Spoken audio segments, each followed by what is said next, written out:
Recording in progress.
Good morning, Masi, and will you just please confirm to me when we are curated and we can start? Good morning, Chairperson, and how are you?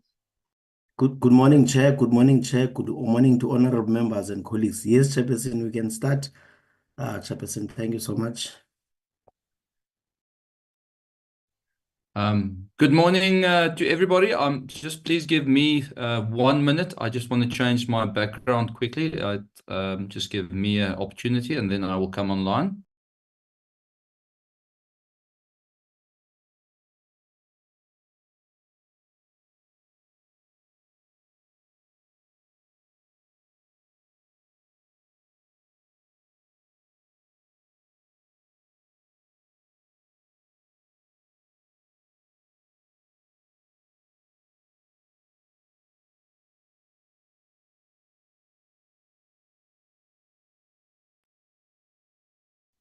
Good morning, everybody. Morning, Chair. Morning, Chairperson. Good morning, Whip. Good morning, all of the members of the committee, and good morning to staff. Before we start, Masi, can you just confirm to me how many members are online, and if you think we are still waiting for somebody? Good morning once again, Chairperson. No, we can proceed, Chairperson. In our presence today, we've got Honorable Taba, Honorable Malinga, Honorable Potiwe, Honorable Potkhiter, Honorable Kirilishe, Honorable Sitole, Honorable Ndamase, and you, Chairperson. And lastly, there's also our guest, Honorable Bando Olomisa, who's attending the committee meeting today as well. Thank you, Chairperson. Thank you very much, and welcome to Honorable Bantu Olomisa for attending the committee. Good morning. Thank you. Good morning, sir. Honorable members, we only received an apology from Honorable Leslapa. Is there any other apology to note? Nothing on my side, Chairperson. Thank you. Okay, then I'm happy that we proceed with the agenda for the day. Members, in the past 2 weeks, the committee was seized with the responsibility of oversight and accountability on the annual report for the Department of Public Service and Administration, the National School of Government, the Centre for Public Service Innovation, and also the Public Service Commission. So the purpose of today's meeting is to adopt the report based on the issues identified by the Auditor General of South Africa and the members, us as members, in order to influence the policy and the budgeting in our sector.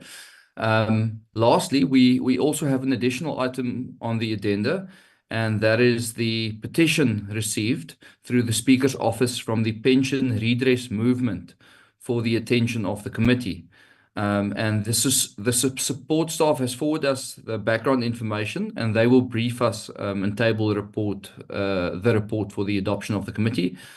But with those few words, please let me allow the staff to brief us on our first item on the agenda. Masi, if we can please move to the following presentation. Thank you, Chairperson. Through you, Julius will take us through. Thank you, Chair. Apologies, Julius. I just want to say, members, this is our first virtual meeting. I'm very proud of us that we've only had physical meetings and that we at least know everybody now who's in the committee.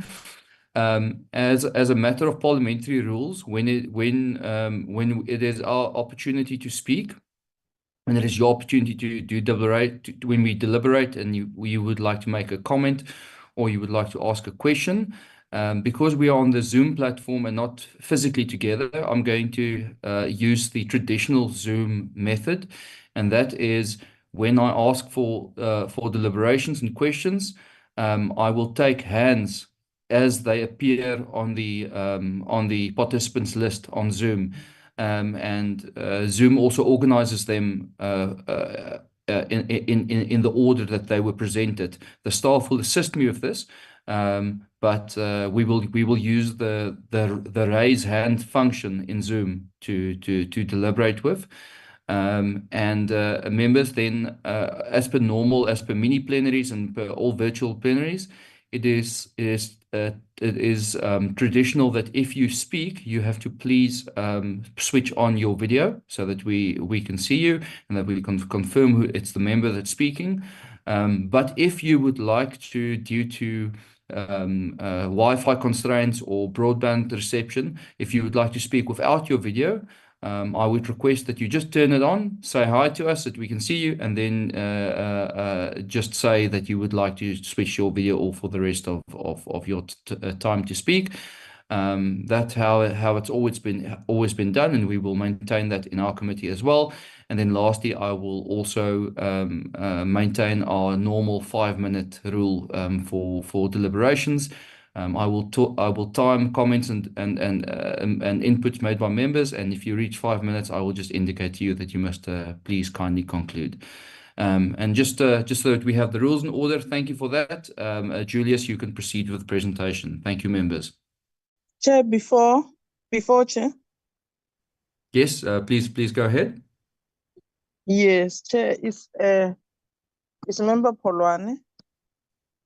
I just want to ask something before we go in with the rules. And myself, I'm alone here. I don't know how to raise hand. I'm allowed to speak without raising hand because I'm alone. Yes, member. Of course, you are absolutely allowed to speak without raising your hand. I wouldn't take away your right to speak. The raise hand function is just a very nice way for us to organize ourselves. But I think what we should do is after I've asked for inputs and deliberations and the hands have been raised, you can just say, please note me as well, and we will just make a note and also give you an opportunity to speak. So we will definitely not take away your opportunity.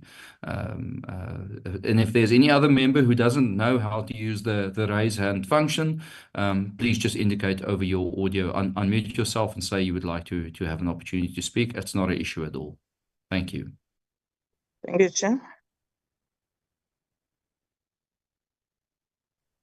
Okay, if there are no other comments from members, Julius, you can proceed.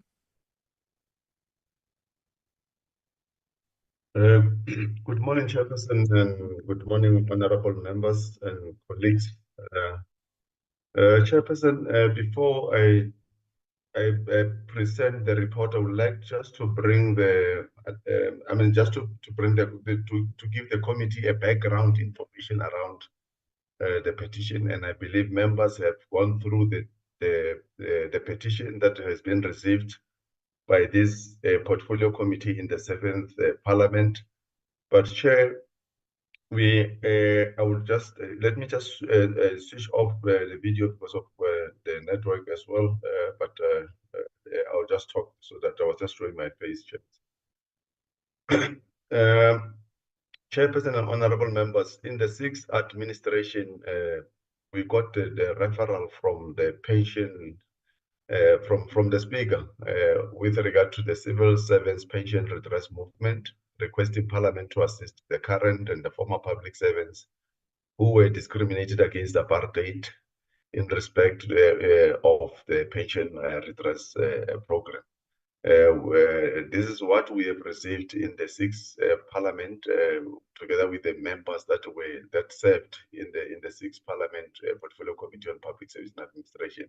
And this petition has been referred again in the 7th Parliament. But just to give a background around this pension, whatever, during the apartheid era, pre-1994, South Africa was divided along the racial lines, discriminated against blacks, colors, and Indians. And there were certain categories of black, colored, and Indians public servants that were not allowed to contribute to the pension fund and had to wait before becoming permanent members of pension funds. So as part of the Public Service Coordinating Bargaining Council, contribution to the government broad objectives on restitutions and transformation, the PSBC embarked on the implementation of the process to provide redress to public servants who fall within the scope of the council and who suffered various types of discrimination related to admission to pension funds under apartheid government. So, Chairperson and honorable members, this process was guided by the Labour Relations Act of 1995, the Public Service Coordinating Bargaining Councils that was established through LRA, and the Government Employees Pension Law of 1996.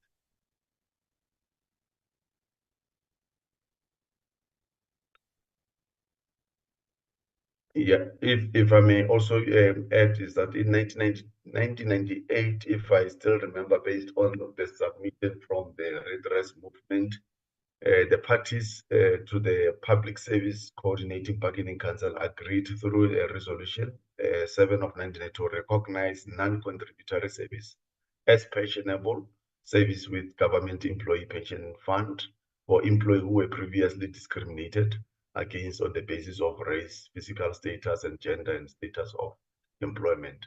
So that was the beginning when there were discussions with regards to addressing this injustice that happened during the apartheid government.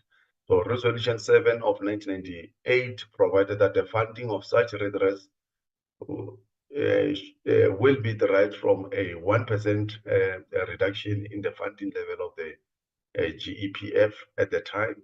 And it must be emphasized that the Resolution 7 of 1998 placed a clear limit on the amount available for funding pension redress from the GPF.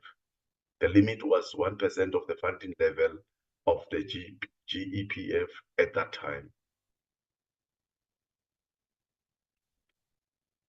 So in 2002, the PCCBC, which is the Bargaining Council Resolution 12 of 2002, was concluded with the aim to give effect to Resolution 7 of 1998 to increase pensionable years of service for employees disadvantaged by past racial and gender discrimination related to pension. And again, in the Resolution 12 of 2002, for the bargaining councils, also provided for recognition of pensionable service of employees who were dismissed as a result of participating in industrial strikes and later reinstated or re-employed in terms of the strike settlement reached by respective departments and trade and former non-statutory forces members and general assistants who were formerly employed as casual workers. In light of Resolution 7 of 1998, 6 billion was reinvested from the GEPF funding level in 2001 for this particular purpose. And over time, Honorable Chair and Honorable Members, these monies accumulated interest and stood at 8.7 billion as at of 30th of June 2018. And the implementation of this resolution 12 of 2002 commenced on 29th of November 2002 for applications and closed on 31st of July 2012 in terms of Resolution 3 of 2012. And this period of 10 years afforded a maximum opportunity for potential beneficiaries to apply for the redress program. Chair, again, in terms of the Bargaining Council Resolution 7 of 1998, only employees who were in service as of 2nd September 1998 were eligible to apply for pension redress. So, meaning those that were in service by the 2nd of September 1998 were eligible to apply for this pension redress. And those employees were not employed as at 2nd of September 1998. Those employees who were not employed by the 2nd of September 1990 were ineligible. That was the criteria at that time, Honorable Chair, Honorable Members. So then what had happened after that is that the bargaining council has established the provincial and the departmental tax teams to communicate the redress program and implement the resolutions in every department. And furthermore, the bargaining council, jointly with the Government Pension Administration Agency and the DPSA, conducted workshops throughout the country explaining the qualifying criteria, where and how the application form should be submitted. And this message was communicated through committee radio stations, in vernacular, print media, and pamphlets. And the Government Employee Pension Fund, through the PSC, distributed the application forms to both national and provincial department. The tax team assisted applicants to complete the application forms and compiled consolidated names list and conducted workshop and obtained any pertinent information needed. And then this provincial tax team, comprising of officials from offices of the Premier, were responsible for collecting application forms and accompanying documentation from both the respective departments and pensioners. And applications collected by the tax teams were then sent to the PSCBC, the bargaining council at national, which is the national tax team. And the national tax team collected and tallied all the applications received and submitted them to the Government Pension Administration Agency. There were different phases of pension redress, which one of them was the pre-verification phases. And the other one was costing by actuaries and recognition of approved applications. Yeah, so then the implementation process was reflected in our meeting that we had with the Department and Government Pension Administration Agency and the GEPF. They've indicated in that meeting that as at September 2013, the Public Service Coordinating Bargaining Council received a total of 150,444 applications and delivered this to Government Pension Administration. That was the total amount of applications that were received, 150,444 applications. And of that, the GPF provided reports to the Public Service Coordinating Bargaining Council on the status of the verification process.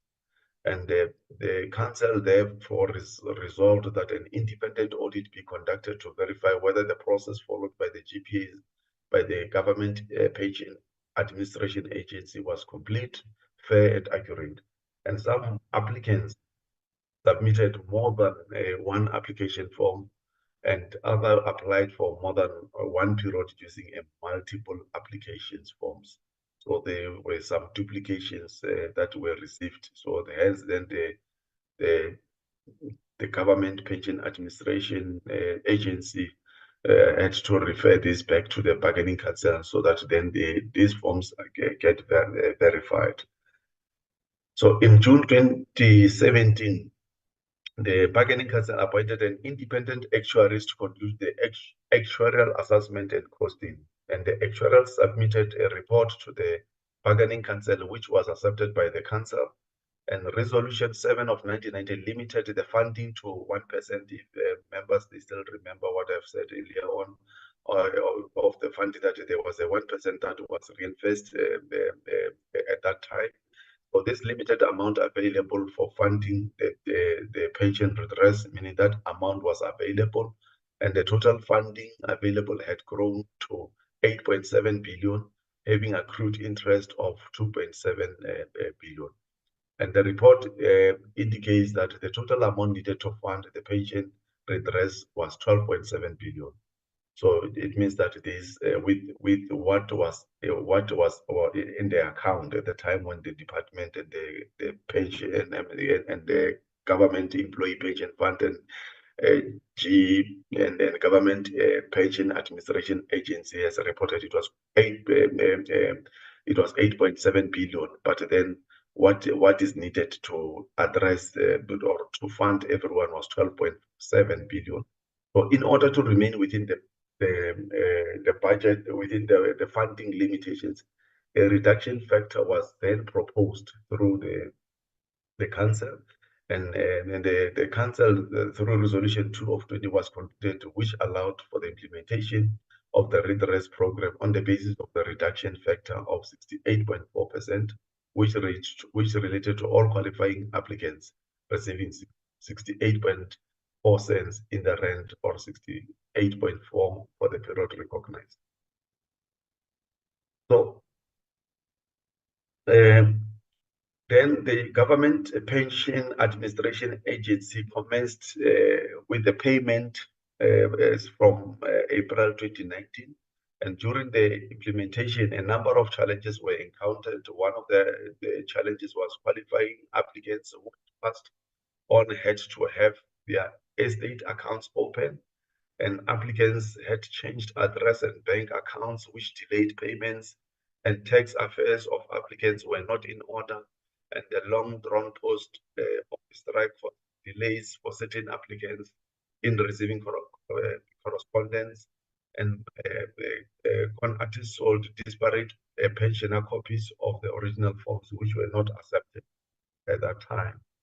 And then with regards to the final costing for the pension redress program, which formed the basis for the conclusion of the BSCBC resolution 2 of 2018, was done, and then the 72,335 claimants that consisted of the following: 18,000.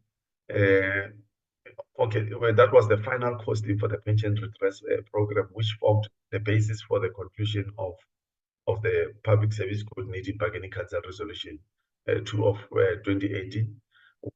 Was done, and for 72,335 claimants that consisted of the following: 18,618 errors cases and 53,717 approved qualifying cases.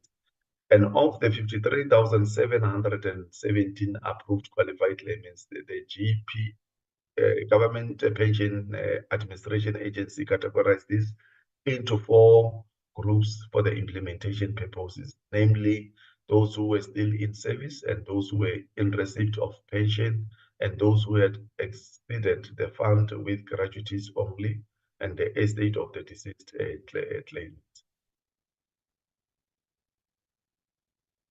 So by February 2022, there were 54,207 approved claimants in the 4 different categories depicted as follows. Number of members still in service period recognized was 11,495, and those that is the receipt of a pension exceeded was 25,212.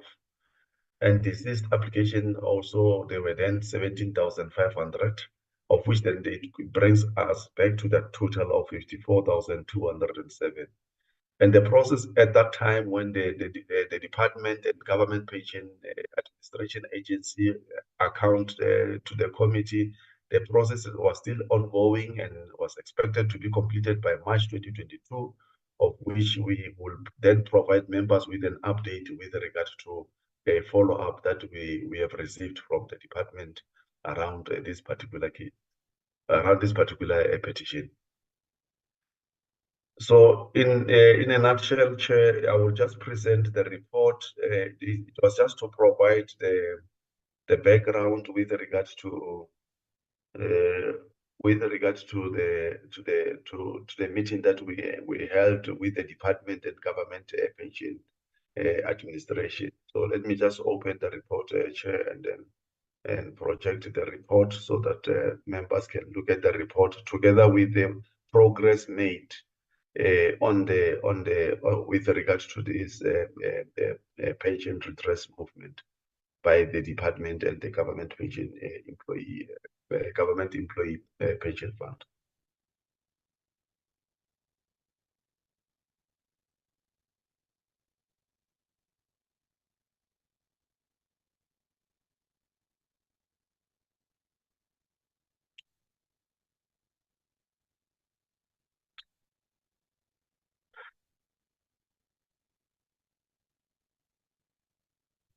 Okay, Chairperson, this is the report. As I've indicated that we have received a referral from the Speaker's office that the committee has to deal with this particular petition.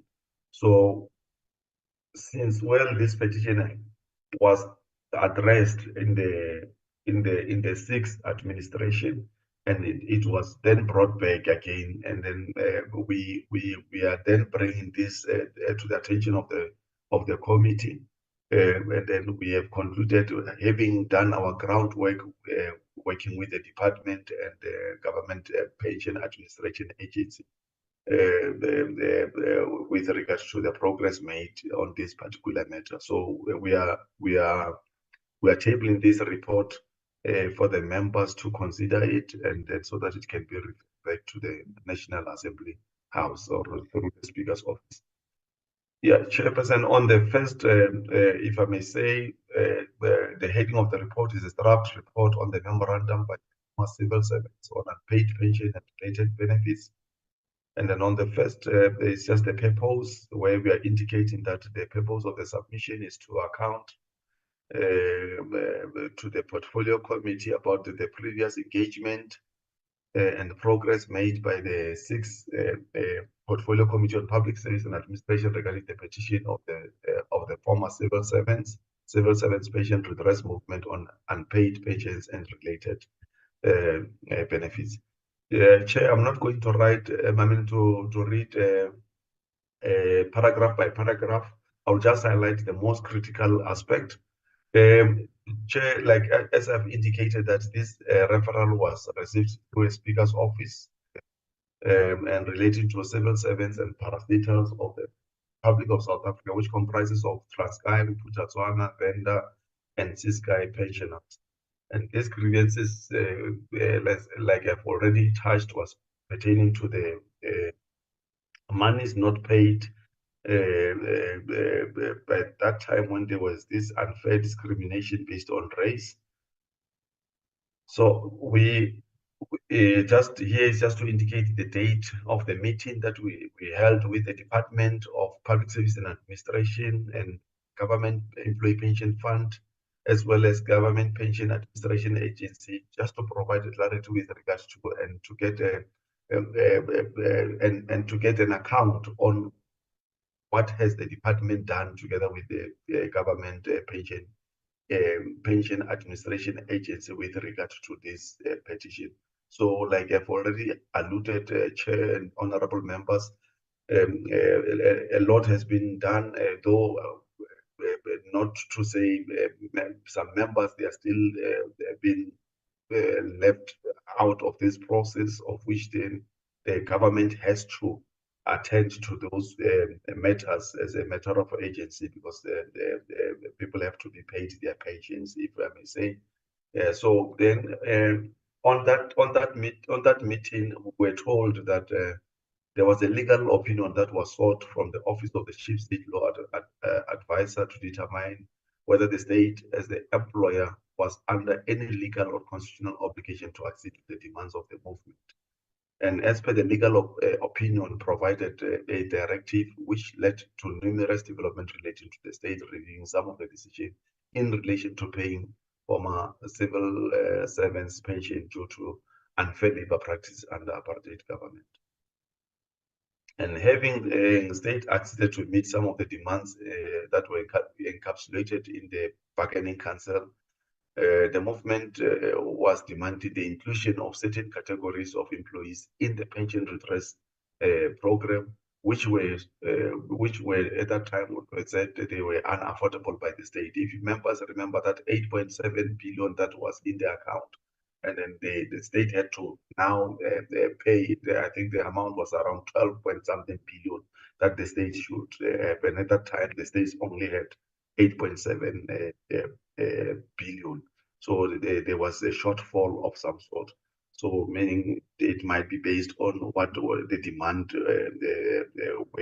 with regards to this movement. So it placed a number of demands that maybe the state couldn't afford at the time. And furthermore, the movement contended that the exclusion of former employee was unconstitutional in terms of Section 9 of the Constitution, as it was unfairly discriminated against the previously disadvantaged government employee who suffered the same unfair discrimination. So the council then embarked on the implementation by providing redress to civil servants who fall within the scope of the council and those who suffered various types of discrimination to their admission to the pension fund under the apartheid government. Like I've said, that 6 billion that was set aside, which then grew to 8.7, I've already elaborated on that, honorable members.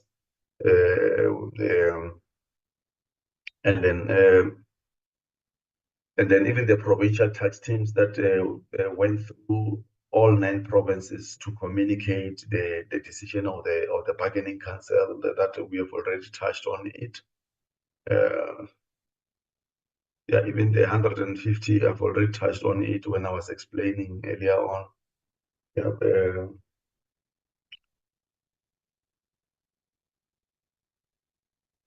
Yeah, I think most of the areas have been covered from my earlier explanation with regard to the background on this particular matter, based on the information that we have received from the pension redress movement and the information that we have received from the department and the government employee pension fund. So, Chair and honorable members, we are proposing through you, Chair, this recommendation, and then this recommendation, it will be guided by what I will project after this. Then from there, then I will be done, Chairperson. That we only have one recommendation based on this matter, that the National Assembly House consider progress made thus far pertaining to the petition referred to the committee in addressing former civil servants pension matter, and we therefore then see attached annexure A, response from the department that I will be projecting after this, so that then we'll just look at we'll then look at the response from the department. We got a response from the department, honorable members.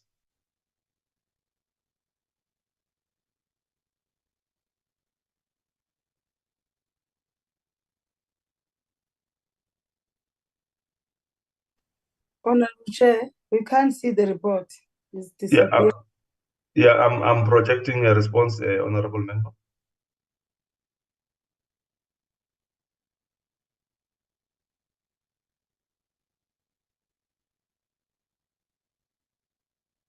Okay, yeah, Chair and honorable members, yesterday we have received this particular response when we're making a follow-up on this particular matter with the department and government pension fund, of which if this report is adopted by the committee, and this response will form part of the report that will be sent back to the National Assembly House for consideration. The department, together with the government pension administration agency, has responded to this petition.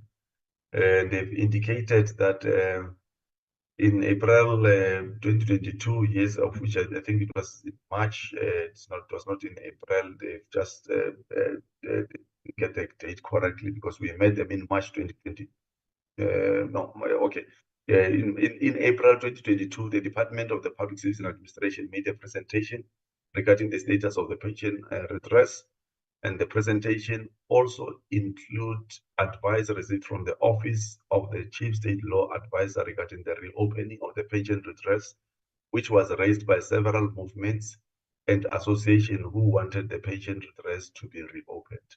So I'm just going to read so that members can get this, but we have circulated this yesterday to all honorable members. And now, in terms of bullet number 3, the Department of Public Service and Administration made a commitment to engage with the National Treasury to reconsider reopening engagements on the pension redress and applications as more people were excluded. This commitment was made in Parliament, in the Portfolio Committee by the department, that they will be engaging with the National Treasury to reopen this particular matter for to get more applications. And then again, in terms of bullet number 4, and the Director General of the National Treasury, Mr. Mukajan, I think because he's no longer is a former Director General, and the DPSA, Ms. Makasi, discussed the matter, and the DG of National Treasury indicated that the reopening of the pension redress would be unaffordable, given the fiscal position of the country, the fiscal position of the country and conflicting priorities. And then in terms of bullet number 5, in 2023, the President, Cyril Ramaphosa, during the State of the Nation address, announced that a task team would be set up to address the matter of unpaid pension, including pension redress and military veterans benefits, and it will be administered by the Minister of Finance. And with regards to bullet number 6, the DPSA has since followed up on the matter from the National Treasury, and National Treasury confirmed that the Minister of Finance has directed the Government Pension Administration Agency to deal with the matter and report to the Minister of Finance. And this was signed as it is in yesterday, Honorable Chair. So this is a response based on the petition that we have received. So especially more attention has to be given to bullet number 5 and number 6. Thank you, Chairperson and Honorable members.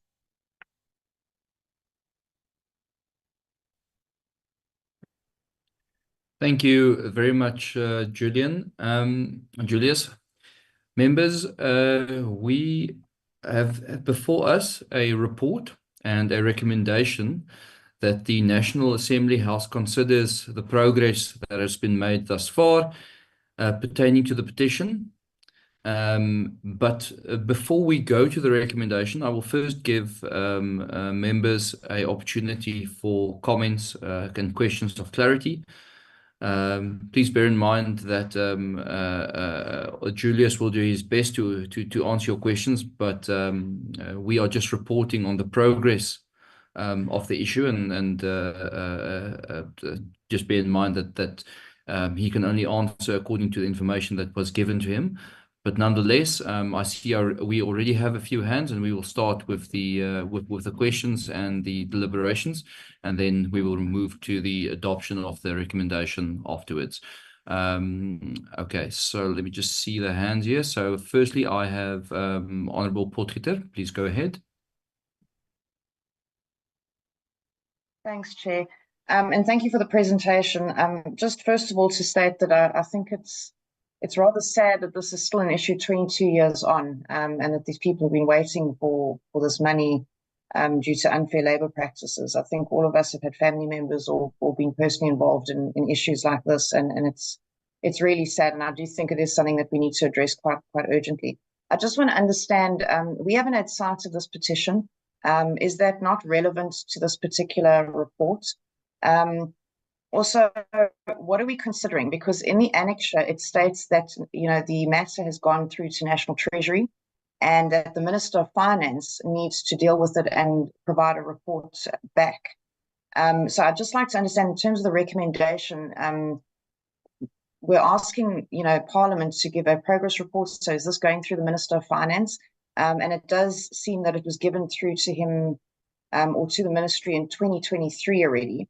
And if we can get an understanding of what is outstanding, because that's not clear from the report. So it states that there were 54,207 valid submissions, and that 93% of those had been paid. So are we sitting with a balance of 3,400 odd people that have not been paid? Because if we look at the difference between the 53,000 that was originally, I think it was 53,700, that were originally stated, of which they had budget for, They then came to a final figure of 54,207, which is only a difference of about 300 odd people. So I'm battling to understand what the balance remaining is, and what's outstanding and what needs to be considered, and what exactly we're recommending to Parliament. Thank you.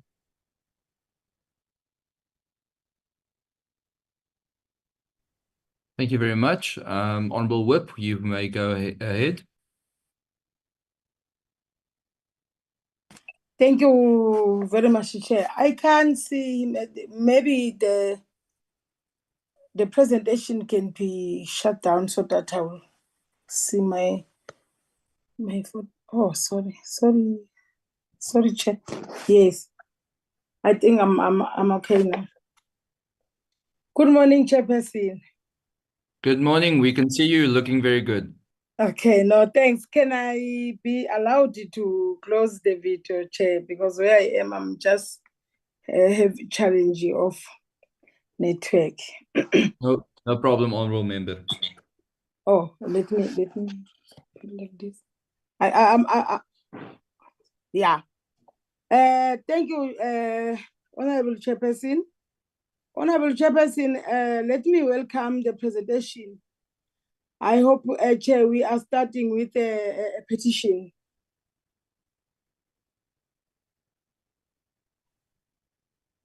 Chair, we are starting with a petition.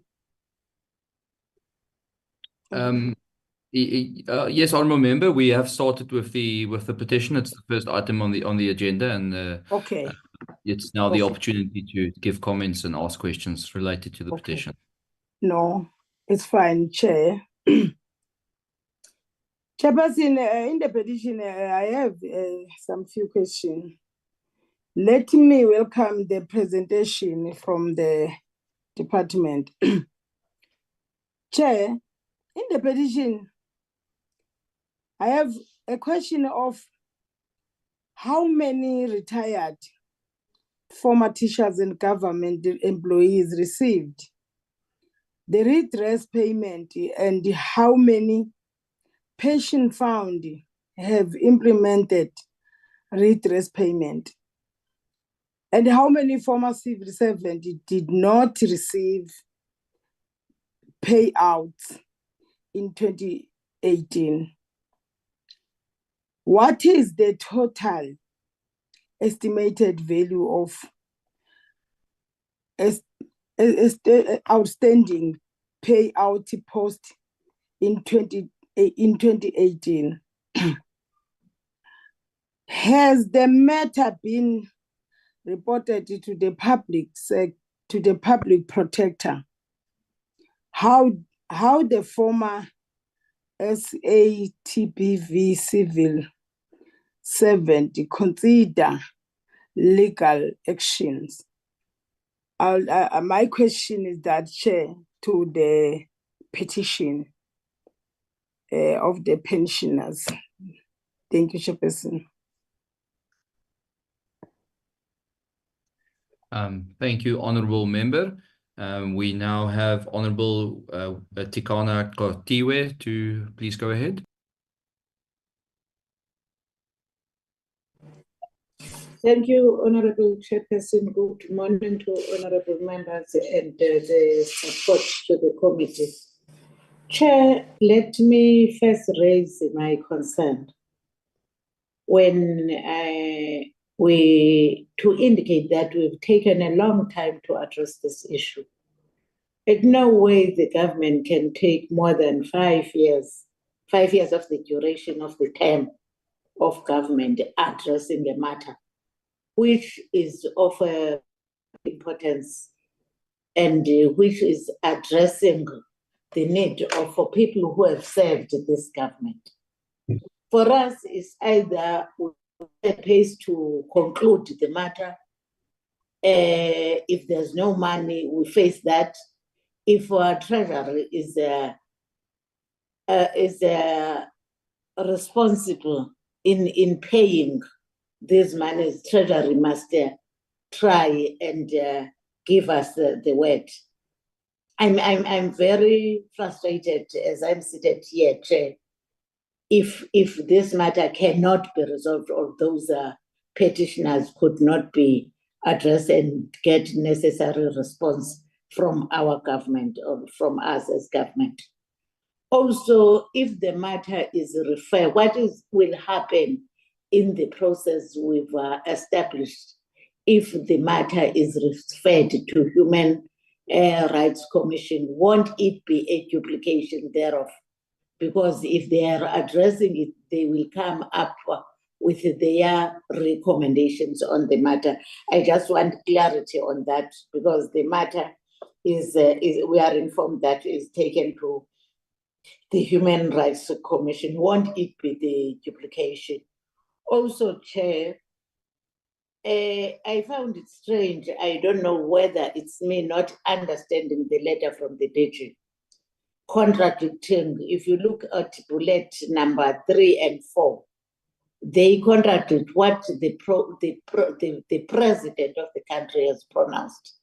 If the president has pronounced on the payment, which is on bullet number 5, bullet number 3 and 4 contradicts that.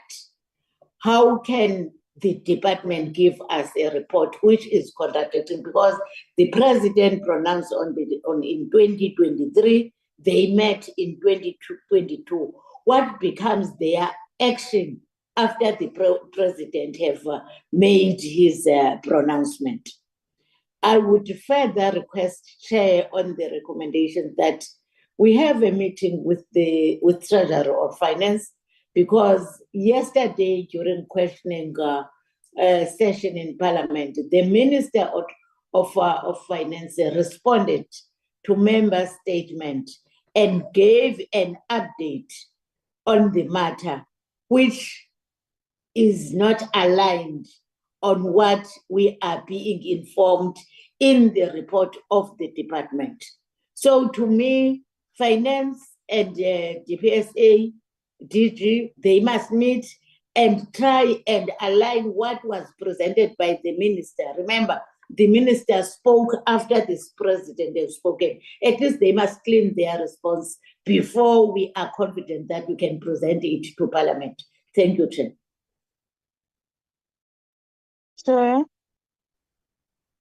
Chair? Yes, member? Yes, Chair. Thanks very much, Chair.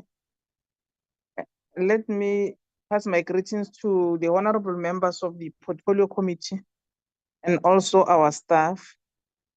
And let me welcome the presentation. But I'm partially covered by Honorable Potgieter. I just want to check something very few. All the task team, the provincial task team patch all the provinces. But I didn't hear or how many former civil servants receive a payout in 1998. Out of how many claims? That's what I missed. I didn't hear that portion. Thanks very much. Thank you very much, Honourable Member. We then move on to Honourable Sithole. Please go ahead.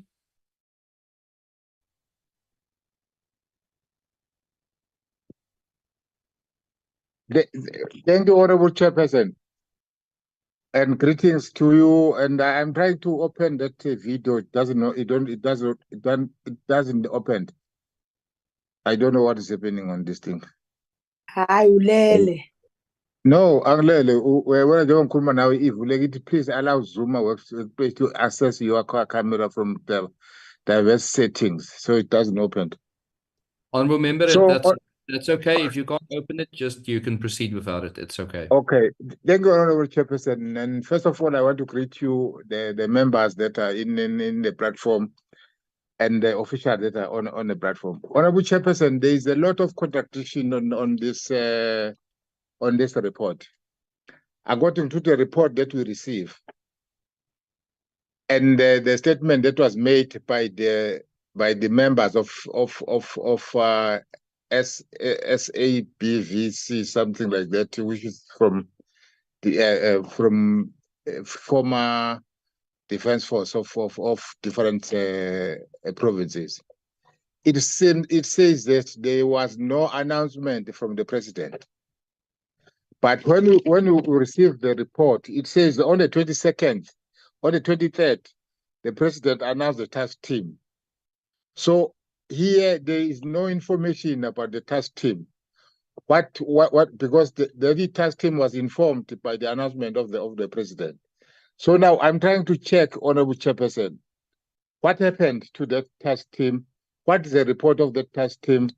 And then another, Honorable Chairperson, the thing that is happening here, I'm trying actually I'm failing to find out, because if the report was forwarded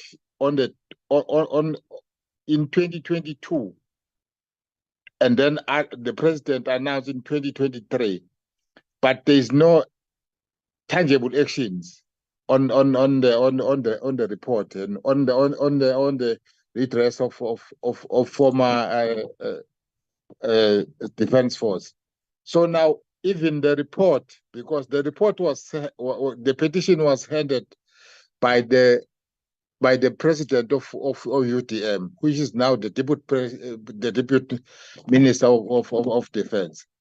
A lot of processes are not been followed, and a lot of processes are not been finalized, and a lot of processes are not been actually implemented. So now I'm trying to check now as a portfolio committee what is expected from us, because we have to have all that information, and the failure of government and the failure of all what have been said by because it shows that the president was forwarded some letters, the GPSA, the GPF, the board of GEPF, and the treasurer and the minister of finance. All those supposed to have we must have a consolidated information about all that, but nothing is happening here. Please, Honorable Chairperson, can they give us the details information so that we can apply our mind? Thank you very much.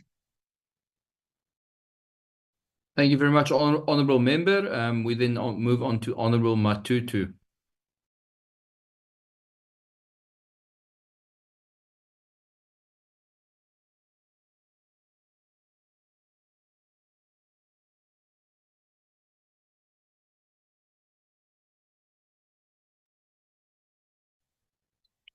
Honourable Matutu, we can't hear you.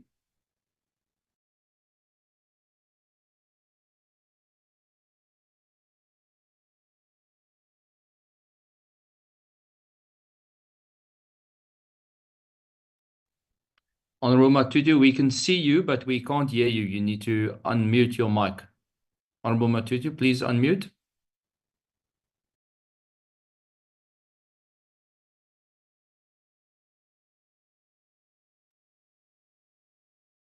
I don't know if this is possible. Can the staff maybe assist him in unmuting? Good morning, Chairperson. Good morning, everyone, colleagues and officials. Good morning. We can hear you loud and clear, Honourable Member. Please proceed. Thank you. Chairperson, on this report, there is a lot of contradiction. So it's confusing. And on Treasury, there's a lot of corruption. Asazi ke ngokuthi sithathe ipc AP, because corruption in government is too much. Even sise confused na into yephalaphala apha. So I reject on this report. We need to understand, take us more about this report, because it's confusing.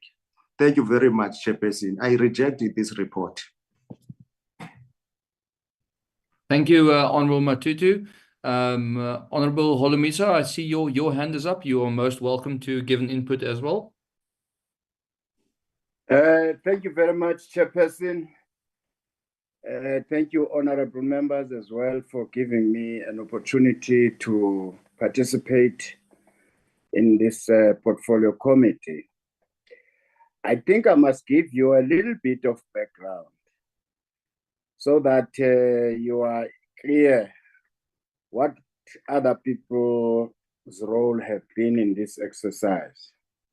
Early in 2022, I was approached by the former civil servants of the then Transkei government, both military personnel as well as civil servants, who said some of them joined the government of Transkei. And in joining the government of Transkei in the early 50s, 60s, 70s, but when they were taking their pension under the present government, they are told that their pension is with effect from 1996, when the GEPF was established. You will recall that the Transkei, Ciskei, Bophuthatswana vendor pensions were managed by companies like Alexandra Forbes, Sanlam, Old Mutual, and so on and so on. And I think if we want to get to the bottom of this, those institutions will have to come and make a presentation at some stage in front of you, honorable members. Fast forward, I took the matter up and I raised it in Parliament with the President during the SONA debate in 2022. The President said in his reply that he has tasked the Deputy President to form a presidential task team which will deal with the military veterans related matters and pensions. As far as the SATBVC States pension queries, he said, that matter I've referred it to the Minister of Finance to handle it. Indeed, I made a follow-up with the Minister of Finance. I think I met him on the 22nd of March. 22nd of March. And I said to him, let us now allow the committee which was established, that is SATBVC State Pensions Committee, to come and brief him and also give him their concerns and queries. On that afternoon in his office, he said to me, thank you, Mr. Olomesa. This afternoon, I will come up with a date and convey it to you. Sadly, I'm sorry to say so, up until this date, he has never given us that. He has never given me that date. He has never met that committee. But we continued. We compile a data where people are stating each complaint saying, I need A, B, C, D, I didn't get that. That report is ready and is waiting for the Minister of Finance to engage that committee, and that report will be tabled to him. But I'm a little bit worried when I read the letter you put it on, where the Director General of National Treasury,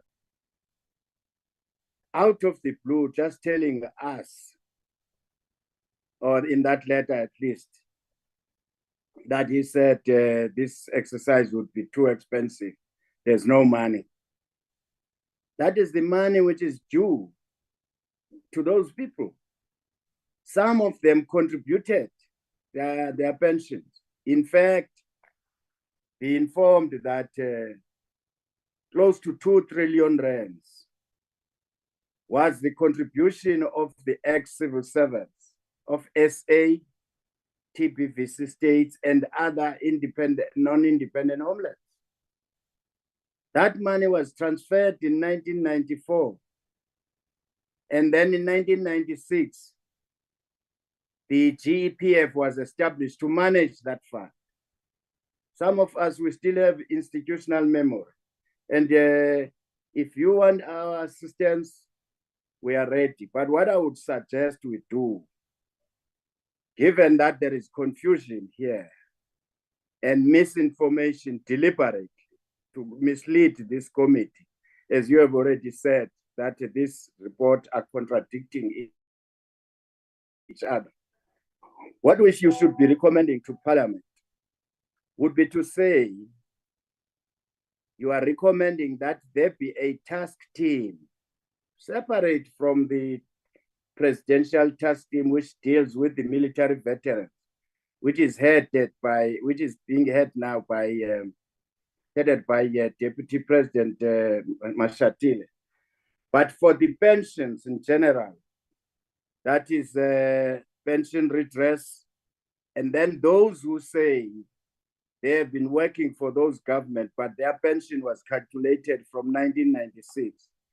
Let us recommend it to the House that the House appoints a task team to investigate this matter so that everyone who has a problem, they can talk to that task team, which will have its own terms of reference, and it should be gazetted. And the task team must move from one province to the other to make sure that they don't leave anyone who has got a complaint on these matters.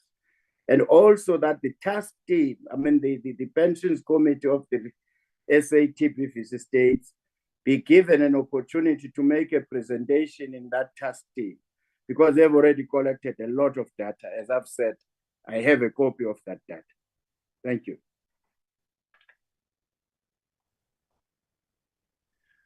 Thank you very much, Honourable Member. That's a very valuable input. Julius, my question to you would be, and it's a question of clarity. So the report before us, am I right in saying that this report was generated by the GPAA, by the Government Pensions Administration Agency, as it is a report on their work? And if I look at the letter from the DPSA, you will see that in clause 6, it says that the DPSA has since followed up on the matter with National Treasury, and that National Treasury confirmed that the Minister of Finance has directed the GPAA to deal with the matter and report to the Minister of Finance. So my question is, the report which we are considering today, is that this report? Is that the same report that was tabled to the Minister of Finance? Or is this a separate report? And have we not had sight of the GPAA report to the Minister of Finance? Because to me, if this is not that report, it means that the committee does not have full insight onto the final or the latest report, which supposedly, according to this letter, needs to be sent to the Minister of Finance. If you can maybe clarify that for us. Thank you very much, Julius, and then I hand over to you to give us some clarity. Yeah, thank you, Chairperson. I'll just start with your question. Yes, this report was compiled by the. I mean, I'll say the report was compiled by the Department of Public Service and Administration, working in collaboration with the Government Pension Administration Agency. So they both, the department and the entity, they've compiled this jointly, the report, but signed by the DG.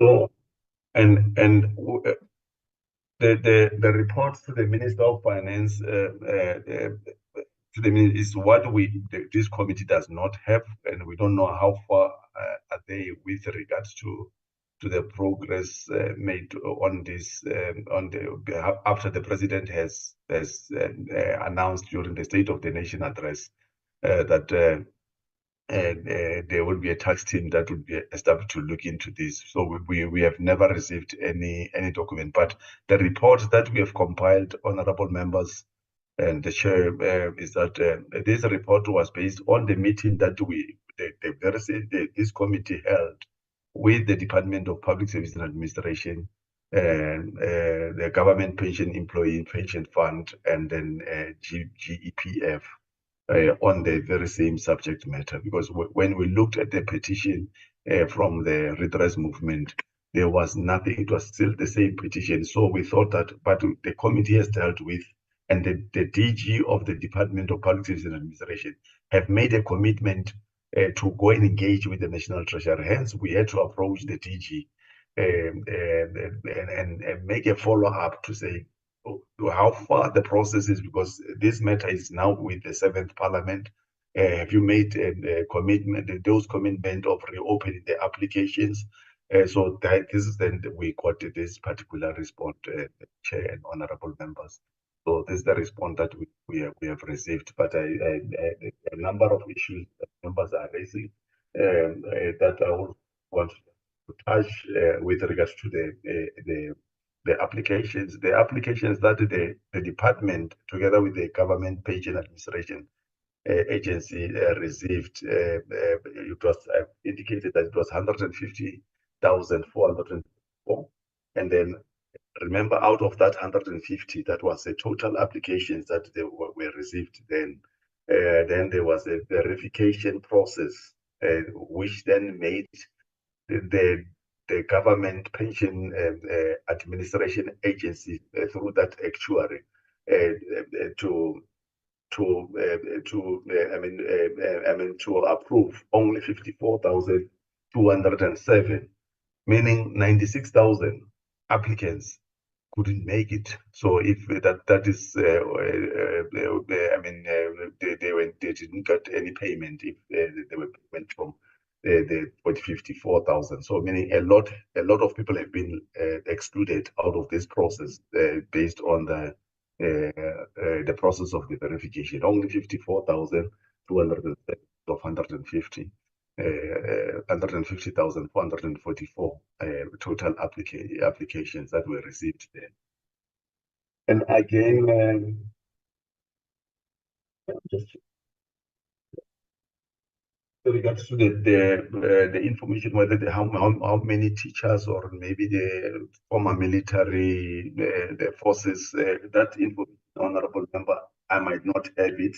I think with regards to what the Honourable Deputy Minister of Defence has raised, that we should consult, maybe open it up. I think I'll buy into his two recommendations that this process should be open it up, and then we establish the task team.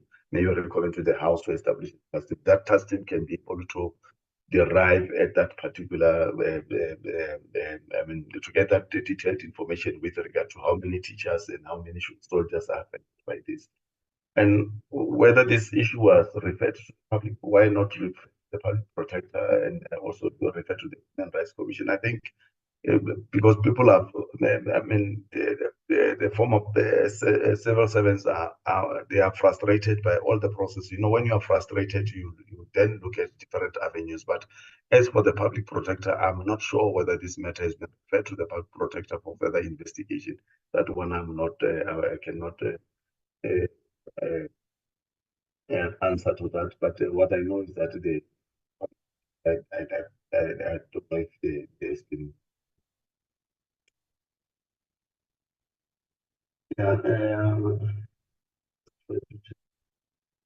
Okay, yes, the contradictory information, Chair, and honourable members, the report was compiled based on the information that the 6th Portfolio Committee has received.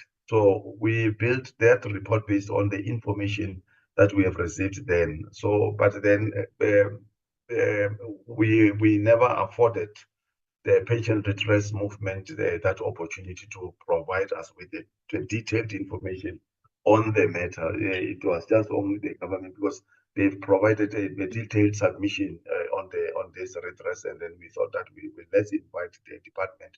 And when the DG made a commitment to go talk to the National Treasury DGs to reopen this issue, so the committee then was like, okay, then if the process they are going to reopen it, then let's allow the executive to run through this process, and we'll keep on inviting them to account to the committee on the progress made. But then yesterday when we got this letter, it sort of gave us some hope. But as the Deputy Minister of Defence, as Honourable Bandolomis has indicated that there's no progress, then that's something else. But that's what we have got. But the report was mainly compiled based on the information that the committee received when we met on this particular petition. Thank you, Chairperson. Thank you, Julius. Honourable Potgieter, I see your hand is up. Thanks, Chair. I think I'm more confused than I was initially. The report that we got wasn't signed by anyone. So I noticed it stated that it was signed by the DG, but there is no signature on that report.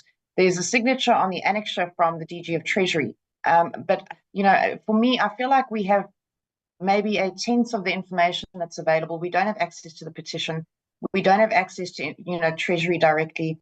I'm not quite certain that, you know, recommendation to reform a task team to, you know, redo this entire exercise is the answer. But again, I can't make that call because I'm not sitting with all of the information. From the report that we read, my understanding was that they had paid out 93% of the applicants already after they had audited them following a nationwide, you know, submission process.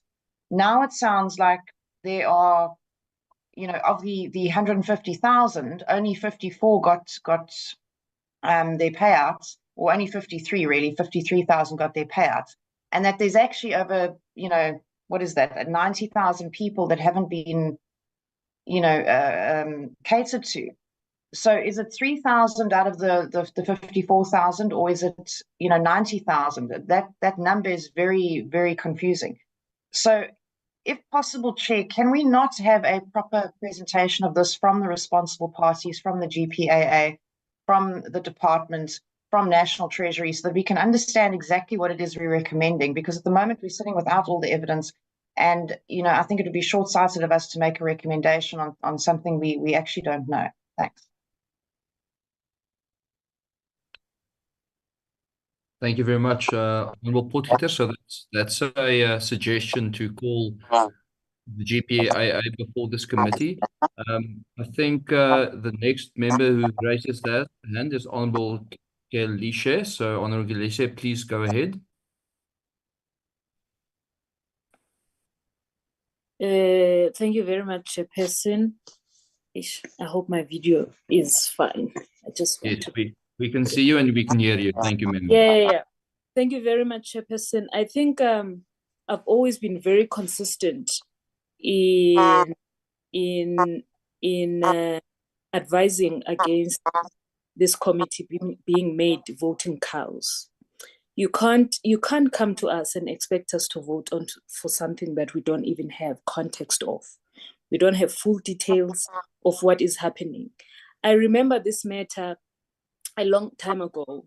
General was one of the people who was spearheading this matter, trying to help our people. It's very sad that the people who are actually being stripped of their dignity here are essential workers. These are health workers, these are teachers and policemen, you know, people we're supposed to value. And I know it ended in court. We don't even know it's not even presented in front of us. What was the court outcome there, you know? And as a EFF recently, because we know that the municipalities are in pension fund arrears, and we've been saying here that people are under the impression that they're contributing towards their pension, but whenever they need to get their money back, there's no money back.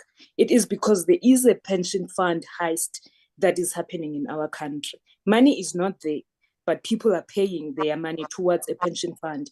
But when they want to withdraw their money, the money is not there. That can only be an explanation, Chairperson, of why right now, like 5 years later, I don't know how many years later, General said 22, it was in 2022 when he started being involved in this matter. But for it to take this long for people to be paid, it is because there is no money there. And you ask yourself, where is the money, right? So with all these task teams that are being established, and I hear General saying that maybe we need to consider, you know, advising Parliament or the National Parliament to say there should be a different task team that should be established. I think we need I think my recommendation would be that we ask Parliament to establish an ad hoc committee to look into this matter and investigate what is happening with the pension funds that are supposed to just look into this matter of the pension funds, Chairperson. But also, I think we do need this task team that we are being told about to come in front of this committee and present to us so that we know what we are voting for or what we are voting against. We can't just be asked to vote all the time. It doesn't make sense to me. And that's all I wanted to submit to the committee, Chairperson. Thank you very much. Thank you very much, Honourable Member. Next up, we have Honourable Sitoli, and then after that, we have Honourable Holomisa. Can I just ask Honourable Holomisa and Julius, both your mics are not muted. If you can just thank you very much, and then Asa, thank you very much. Perfect. Okay. Thank you, Honourable Chairperson. Please go ahead, Honourable Sitoli. Thank you, Honourable Chairperson. Honourable Chairperson, after we have been addressed by the DM, it caused more confusion on this issue of SATBVC. So now I think, Honourable Chairperson, we have to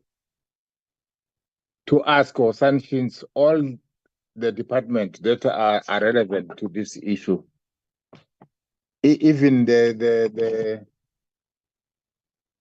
report, we need to get their report so that we can actually familiarize ourselves with what have actually expired, what have actually happened. Because what is happening now, it seems that we are just talking on things that are not being informed. If you check the DG, when the DG says they don't have money, what money are they talking about? Are they talking about their money, or we are talking about the money that were paid by civic servant? Because this money is not their money, it's not the departmental money, it's not the government money, it's their money. So now we have to get even the information, because if they are talking about 8.7 billion, 12.7 billion, which is escalated from 8.7 billion, is not the money for the department or for treasurer. Is the money, is their money that's supposed to be paid for them, because the approval was only 53,717 and 96,000 was not approved. Even the reason, we have to get the reason for that 96,000, why they are not being approved. Honourable Chairperson, I think we have to refer this report back and have the time again to debate on this one and have the informed information on this one. Thank you very much, Honourable Chair. Thank you for that valuable input. Honourable Holomisa, please go ahead. Thank you, Chairperson. I fully agree with the proposal that says perhaps the committee needs more information before you can recommend to Parliament whether a task team or an ad hoc committee to look into this. What I would suggest we do is to invite the Committee on Pension Redress. You invite the committee which petitioned the Speaker of the SATBVC States to make a presentation to yourselves. In the same meeting, when they are making a presentation, make sure that GEPF is here. The PIC will be present. The ombudsperson will also be present, as well as the GPAR. The key here, the information you will want to know how much did SA government hand over to GEPF? How much did they inherit? And how much did Transkei government, through its funders, handed over to GEPF? So that you know that the people you are talking about who are complaining, they have been participating in contributing into the pension. Then what PIC has done with our money is well documented. I also raised that, which led to the appointment of a commission of inquiry. Now, when people are dying, not getting their pensions, yet their money has been made to prop out the so-called BE billionaires and millionaires, it's hurting. And I hope at least you will be also in a position, that committee, to summon the companies which were these fund companies, which like Sanlam, Old Mutual, as well as the one which was chaired by some of the big people in this country. So you need to get information first, and then you can recommend to Parliament. I fully agree with those who say they cannot take decisions today or recommend because they are not well informed. That report which we compiled, we will also ask the SATBVC committee to table it, and they must present it to you directly. Thank you. Thank you very much, honourable member. Members, before I let the other members speak, I would just like to say there seems to be an overwhelming recommendation from members of this committee that we will not adopt the recommendation as it stands at the moment, with the main reason being that we don't have enough clarity and information, with which I agree. I just want to make a suggestion, and I will give all of the next speakers an opportunity to speak to it, just so that they understand what my suggestion is. I'm going to suggest that the quickest way to deal with this, and it is important that we are quick in dealing with this, because people are essentially waiting for their pensions, and we don't want to start any process that's going to further make that process any slower.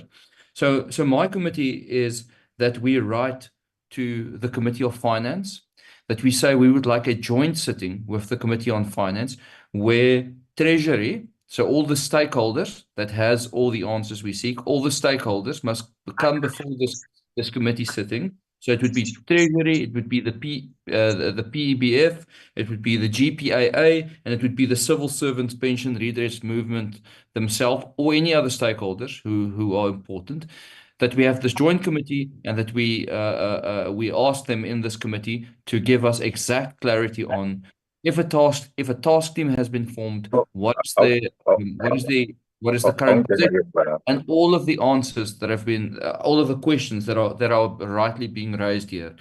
So that's my suggestion.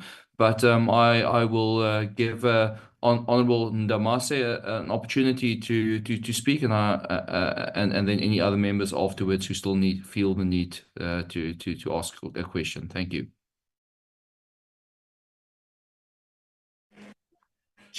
Thank you very much, Chair. Good morning to you and to the meeting at large.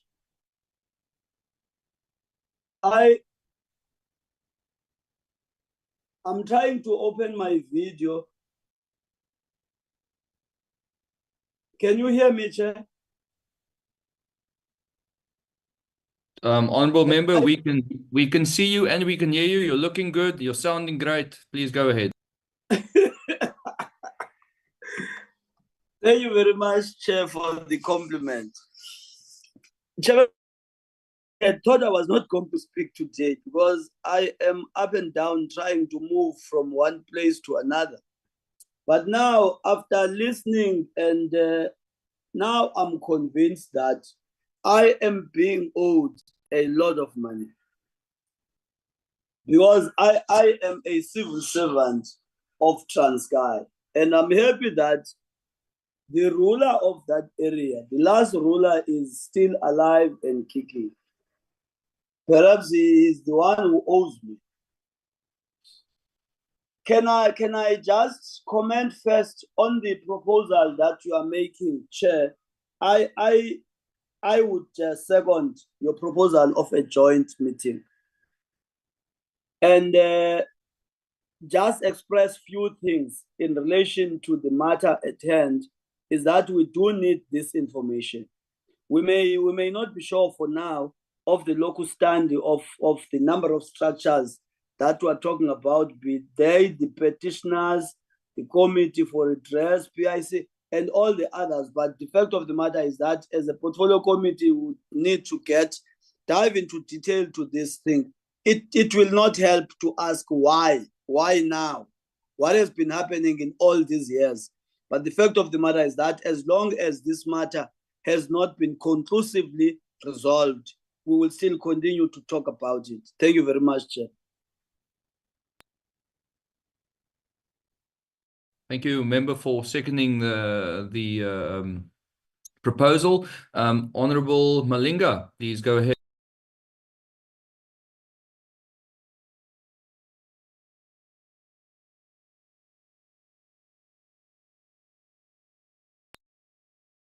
It seems like he has put down his hand.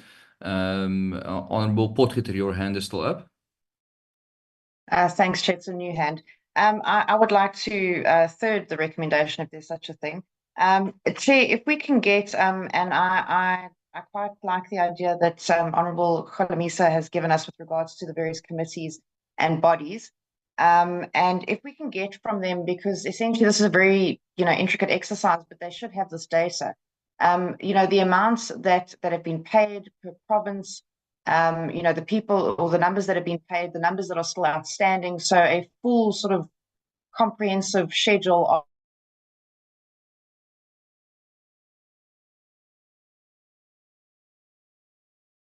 of what has been done to date. Sorry, Chair, Mark.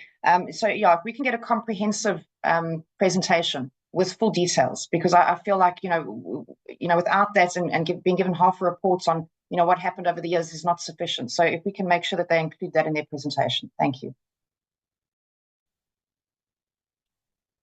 Thank you, honourable members. We will then, if there are no objections, we will ask for a joint committee with the Committee of Finance, where we will invite all of the relevant stakeholders, which includes Treasury, PBF, GPAA, and the Civil Servants Pension Redress Movement. Specifically, Treasury must come and do a detailed report on the members that have been paid, the members that have been outstanding, when have they been paid, and also specifically what the plan is with the shortfall of income, because that's also a very important issue. So all of these questions need to be answered, and Treasury and the GPAA, who are the two main role players who need to decide the way forward, must come and account to our committee and I think the Committee of Finance. So that is how we will move forward, and I will ask the staff to direct this in writing to the relevant role players if everybody is happy with that. Yes, we support you, Chair. Thank you very much, members. Okay, members, that means we have concluded with that agenda point, and we will not be adopting the recommendation as proposed. Perhaps the staff can just assist me. The next agenda item, the presentation, who is responsible for that?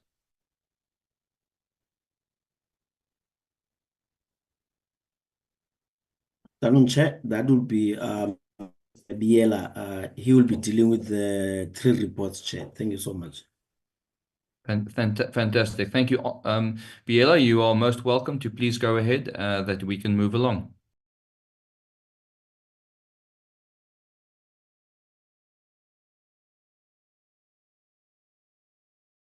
Thank you, Chairperson. Good morning, Chair, and honorable members, and also colleagues. Let me see if I have the sharing rights.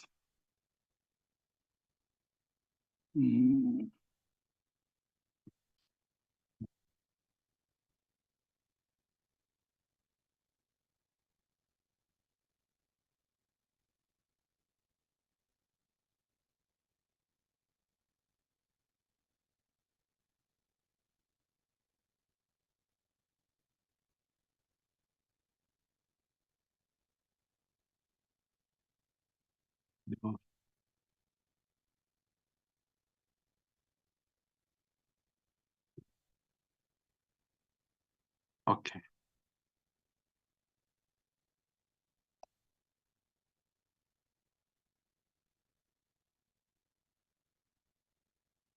Are we up, honorable members? Can you see? No, we are not seeing anything here. Not yet. Okay. On my side, I don't know to others. No, not yet. All right.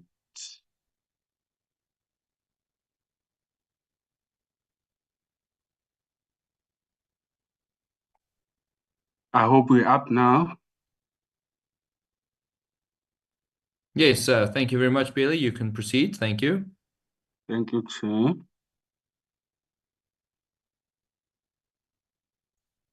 Let me zoom out.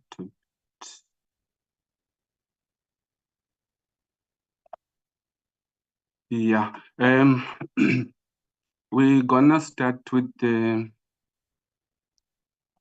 DPSA chairperson and honorable members. What I'm going to do is just to scroll the entire report until then we come to the observations and recommendations. That's where the gist of our interaction will be. But just to check if there are any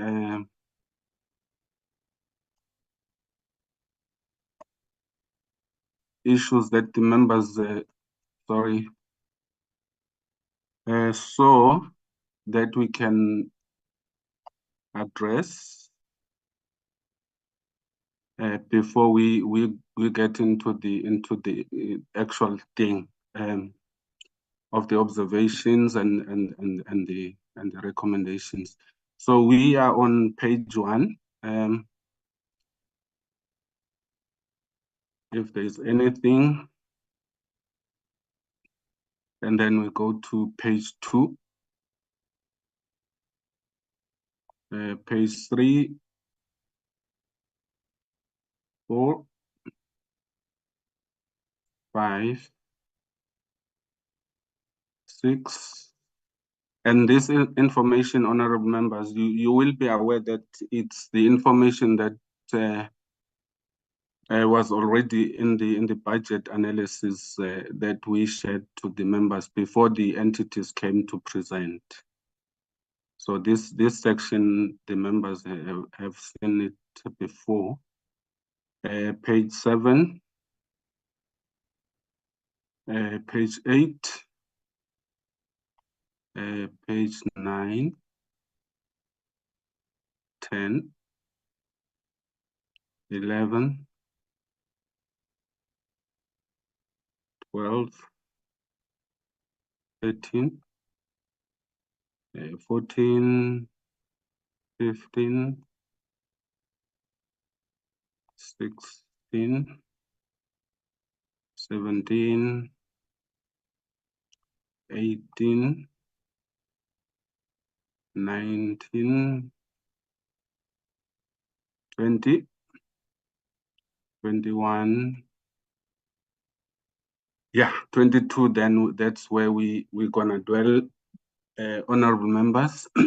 So what I'm going to do, honorable members, with your permission, is just to read the entire observations and key findings, and then we stop and then we discuss so that we don't mix them up with the recommendations. Then when we deal with the recommendations, we will dwell on that one on its own. Section 11 says observations and key findings. The committee made the following observations. 11.1, the committee notes that the Department of Public Service and Administration received an unqualified audit without findings in the 23-24 financial year. The department improved audit outcomes by restoring a clean audit due to improvement plan on the AGSA audit findings in the 2022-23 financial year. The department had 34 annual targets, of which 24 were achieved as at the end of March 2024, resulting into a 67% achievement. The department has to improve achievement of its set target to be above the acceptable rate of 70%. The members will remember that it was their target that they are aiming to receive. To execute targets at 70 and above. 11.2, the committee notes the development and efforts made by the department on the implementation of the professionalization framework. A directive on the human resource management development was issued. However, according to the Auditor General, there is still a lot to achieve to implement the framework, which includes appointing a dedicated person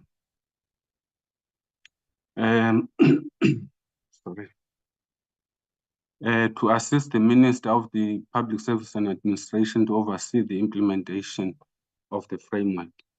11.3, the committee anticipates that the workshop to be held on the 28th of October 2024 relating to the professionalization framework will provide a better clarity concerning roles and responsibility in implementing the framework. This includes monitoring of the implementation of the framework and the production of consolidated reporting. Let me see what my colleagues are saying here. Maybe they are alerting me to something. Screen. Okay. Yeah, let me increase the screen. And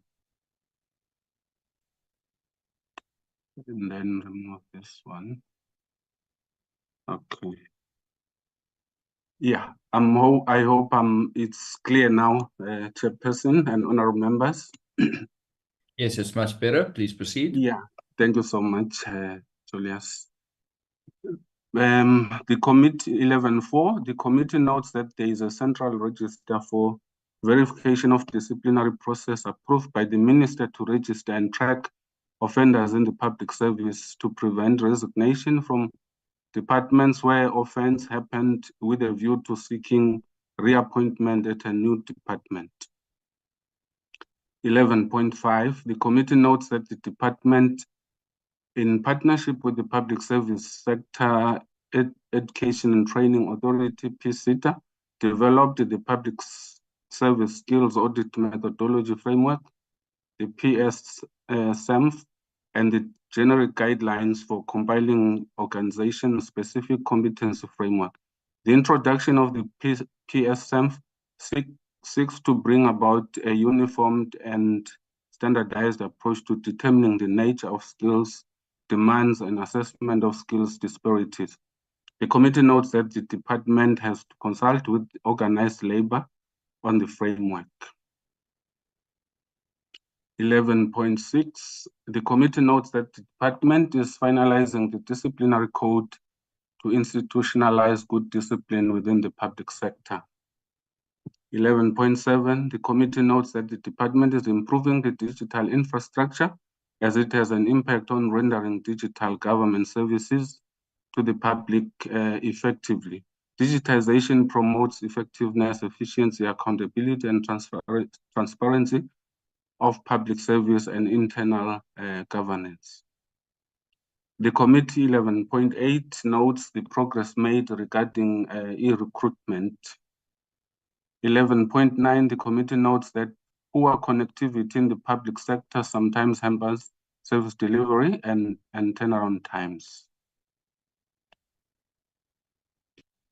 The committee notes 11.10 that most departments are compliant with implementing lifestyle audits in the public service. Progress is noted pertaining to the implementation of the guide to implement lifestyle audits aimed at preventing and detecting fraud and corruption in the public service by the Public Administration, Ethics, Integrity, and Disciplinary Technical Assistance Unit, normally known as TAU. 11.11, the committee notes the decentralized mandate on discipline management and that a mechanism has to be found to increase the monitoring of the process and proper accountability.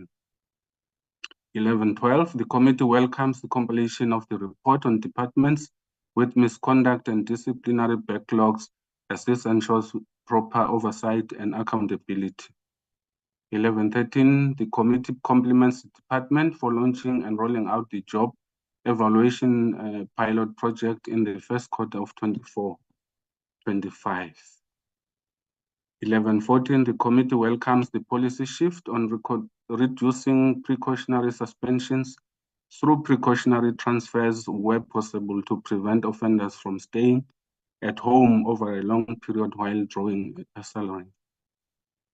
11.15, the committee notes that sometimes budget spending does not align with the measures to execute the strategic focus. The budget may be completely spent, yet the targets are partially completed or not completed at all. 11.16, the committee notes that the technical assistance unit must, in terms of legislation and regulations, report to Parliament on its activities at least twice a year.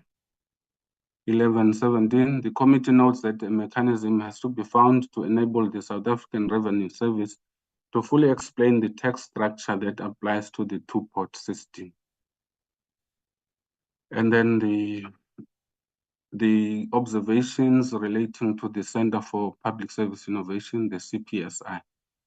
11.18, the committee notes the contribution of the Center for Public Service Innovation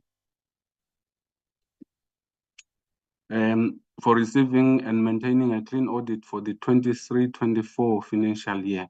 The center managed to achieve all 15 set targets, which translates into 100% achievement. It should be 11.19, I suppose. We will fix that. The committee notes that the CPSI continues to unearth numerous digitization solutions to unlock government service delivery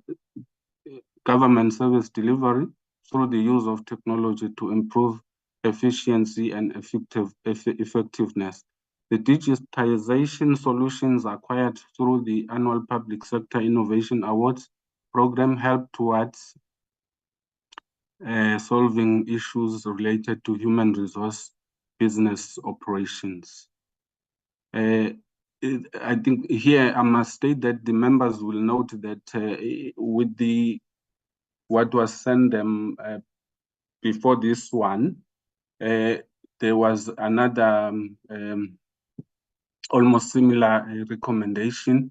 Then we meshed them together so that they appear much better.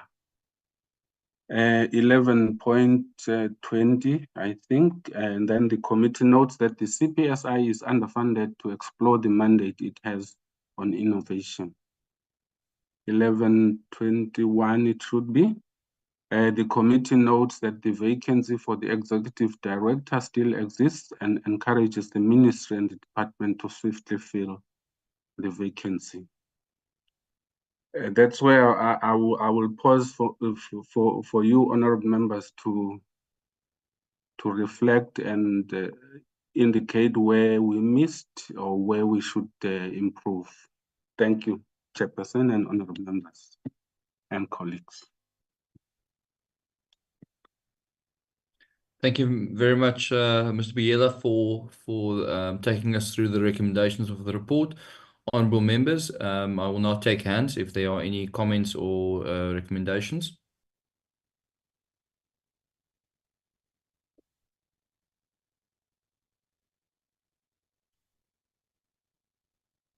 Yebo, Chair. Myself, I'm covered. I've got two hands, one from Honourable Potgieter and then one from Honourable Sithole. So please proceed in that order. Honourable Potgieter. Thanks, Chair. If you'll allow me just to go back to this report, it's a little bit difficult online. Just with regards to, I think it's 11.7, the committee notes the department is improving digital infrastructure as it has an impact on rendering government services. I would assume that this is referring to the minister's statement that he would be meeting with the Minister of Communications because of all of the issues with regards to digital infrastructure. If that can just be clarified, because it does say it is improving, whereas it's not really in process, it's something that still needs to be done. And then with regards to the point on lifestyle audits, which I think is further on, 11.10, the committee notes that most departments are compliant with implementing lifestyle audits. I'd just like to query whether or not that statement is true. I would agree with the fact that the department, and I think it was a previous meeting we held, where they said they supported 46 non-compliant departments. Now, if 46 departments are non-compliant, that tells me that a majority of departments are not compliant with the lifestyle audit. What is compliant is the department's monitoring of what's going on there. So I don't agree that, most departments are compliant. I would agree with the statement that possibly the, department itself is monitoring non-compliance or, something to that effect. Thanks. Thank you very much. Your suggested change is noted, and I see they are already typing, so we can consider the new wording. Mr.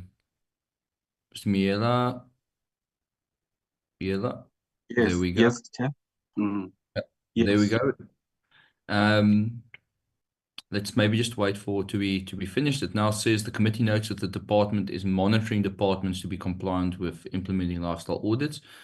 Honourable Potgieter, does that read better and more accurate for you? Yes, I think so, Chair. Thank you. Is there any other member that has a objection that we changed the wording to this? Okay, does not seem like we have any objections. Thank you very much for that input, Honourable Potgieter. Honourable Sithole, you've got your hand up. Sorry, Chair. Let me go to, before I forget, let's go to 11.7. Please proceed. Yes, here, Honourable Potgieter and members, we were in fact relating to it's program 4, where they talk about something. I can't remember the program, but it's on digitization of the infrastructure in the public service. It's under program 4. That is relating to that, not the communication that must take place between our minister and that of digital technologies. I think that one that is a recommendation in section 12. I hope I'm clear. And we still need to deal with section 12. Am I correct in saying that? We're still getting there, Chair. Okay. Then let's maybe reopen that when we get to section 12. Honourable Sithole, your hand is still up. Would you like to make a comment? Yeah, thank you, Honourable Chairperson, and again greetings to other members. Honourable Chairperson, mine is just, first of all, I want to appreciate the report from the officials, because it actually make us to do our monitoring and evaluation of the committee properly, Honorable Chairperson. But Honorable Chairperson, I'm just checking the issue of the minister, because when the minister was in the committee, he says he's going to meet with the Minister of Public of Communication and Digital about the issue of connectivity. So I'm trying to check if we can have that one as our observations and our recommendations, so that we can monitor, and we must have a time frame again to some of our recommendation, in order for us to monitor if it's a first quarter, second quarter, or third quarter, but they must have a time frame. And the other one, Honorable Chairperson, I'm not certain about the live auditings, because it has been said, but we don't have a report. I don't know how can you put that one on that one, so that we can have a time frame on it and have a report, so that what the department do with the auditing to all the departments, but they must know that there is a recommendation from the committee that they must report about it. Thank you very much, Honorable Chairperson. Thank you very much, Honorable Sithole. Honorable Biela, could you perhaps assist with that question? Yes, Chair. Let's attend the lifestyle audits first. I can't remember what number it was. Let's see. Oh yeah, it's 11:10.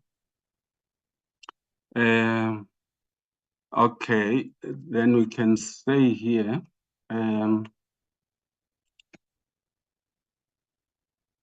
That progress.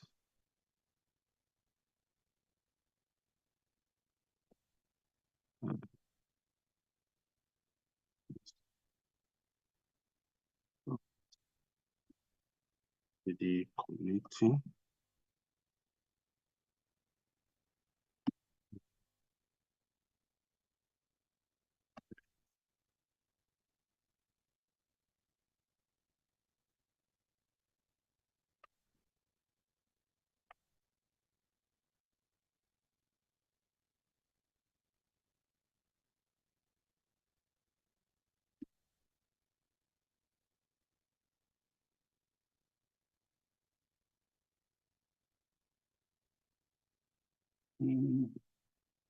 Yes.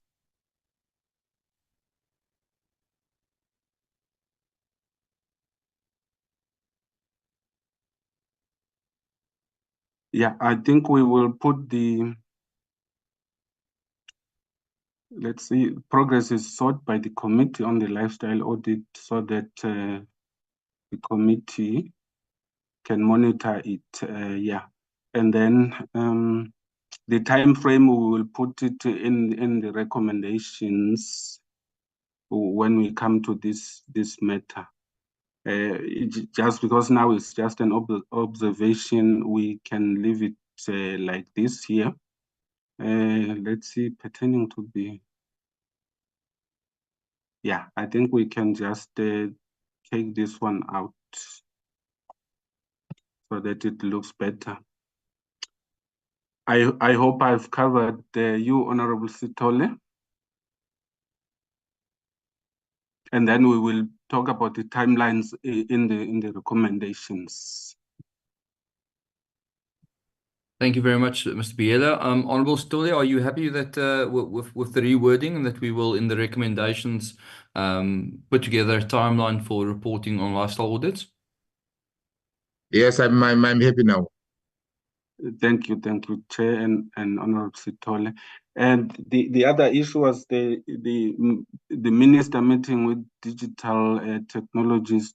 regarding connectivity. Let's check that one on connectivity so that we can improve on it, as Honorable Sithole has suggested. I can't remember what number it was. Oh yeah, it's 11.9. The committee notes that poor connectivity in the public sector sometimes hampers service delivery and turnaround times. The committee notes that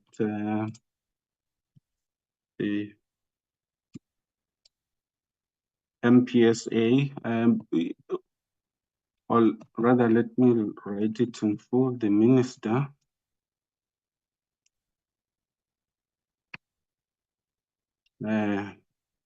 promised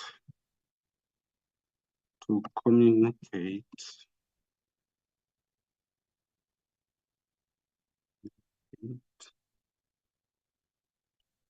with the minister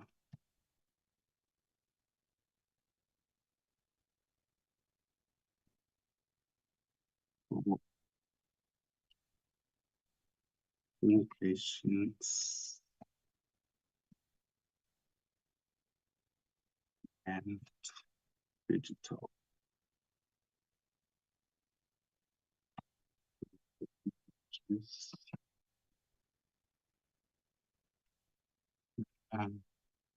In this regard.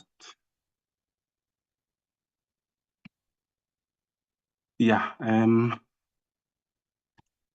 yes, the committee notes that the minister promised to communicate with the Minister for Communications and Digital Technologies in this regard. I think that is noting what Honorable Sithole has suggested. Through you, Chair, maybe you can ask the question.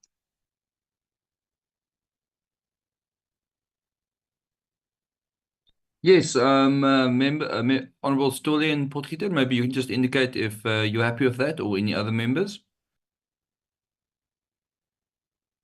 Honorable Chairperson, we are now happy because yeah.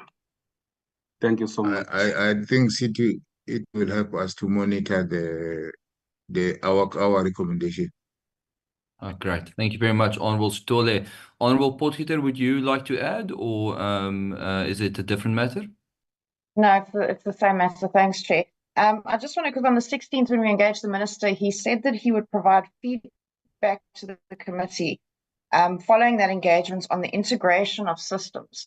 And I think that was speaking, further than just connectivity, it was speaking to the ability of the department to be able to implement a fully, functional, e-recruitment and human resource system. So I do think it's important to include the fact that he spoke about giving the committee a report back on integration of systems. Yes, thank you. I do recall that as well. That's a good input. I see Mr. Biela is adding it in for us. Let's give him an opportunity.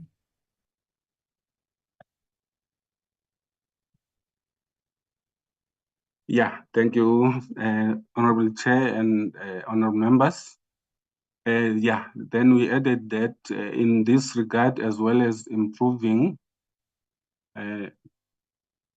let's say as well as on improving communication systems. And if I may, integration. So it's about the integration of all the different ICT systems. Yes, improving the integration.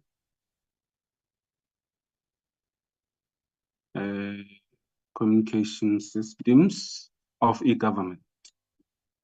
Thank you, Chair. Thank you, Mr. Biela. Honorable Potgieter, and then afterwards, Honorable Sithole. Thanks, Chair. Sorry, I don't mean to be pedantic. It's not improving because the integration hasn't happened. So it's basically a report or feedback to the committee on the integration of the communication systems. because of the fact that Treasury gave an instruction that nobody can use anything outside of the IFMS, etc. So it's really on being able to surpass that particular prohibition. So he will give us feedback on the integration of the communication systems. Mr. Biela? Yes, how does it look, Honorable Potgieter, as well as on fusing the integration communication systems of e-government?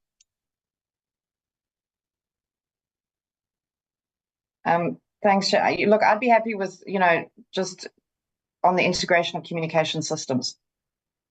Oh, okay. Without improving and fusing. Okay. All right. As well as on the integration communication systems of e-government. Without qualifying anything. Yeah, I think that's fine now. Chair. Whip, I will come to you now. I just want to check, Honorable Sitole, your hand is still up. Is that a legacy hand, or do you want to give input on this?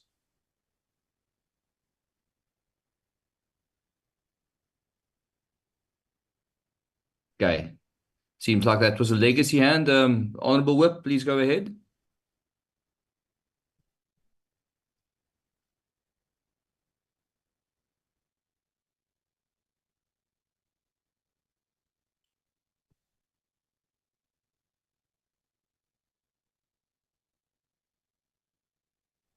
Honorable Whip, you are still muted. You are welcome to go ahead. Okay, no, sorry, Chairperson. I was in the e-government. In the e-government, maybe if you can put the recommendation of reviewing the e-government strategy to adopt to the changing technologically space with innovation in artificial intelligence and generative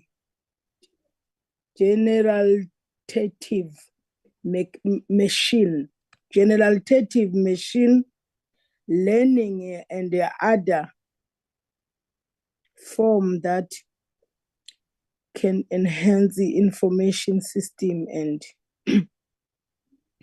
service provision by the government. I don't know whether it's still relevant, this one. Through you, Chair, yeah, when we come to the recommendation, because it's a recommendation from the member, when we come to the point of e-government in the recommendations, we will improve on that one when we come to section 12. Oh, okay. Thank you. I forgot the section. I forgot where we are. But yes, I was talking still about the e-gov. Yes, we're still on observations. Oh, observation. Okay, no, sorry. Yes. I was thinking that you are in the recommendation. Yeah, so thank you. Thank you very much for that guidance and input. I think we are now ready to move on to the recommendations, the clause 12, if there are no objections. Okay, Mr. Biela, let's do the recommendations. Thank you, Chair.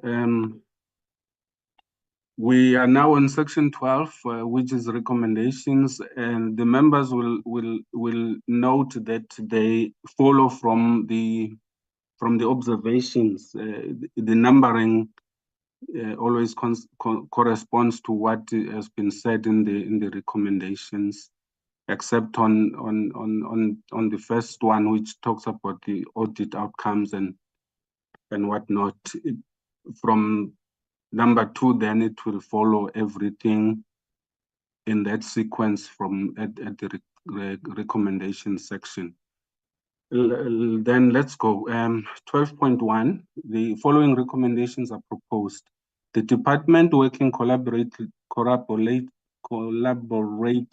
with other stakeholders, other key stakeholders of the national frameworks towards professionalization of the public sector, should attend to the Auditor General of South Africa audit outcomes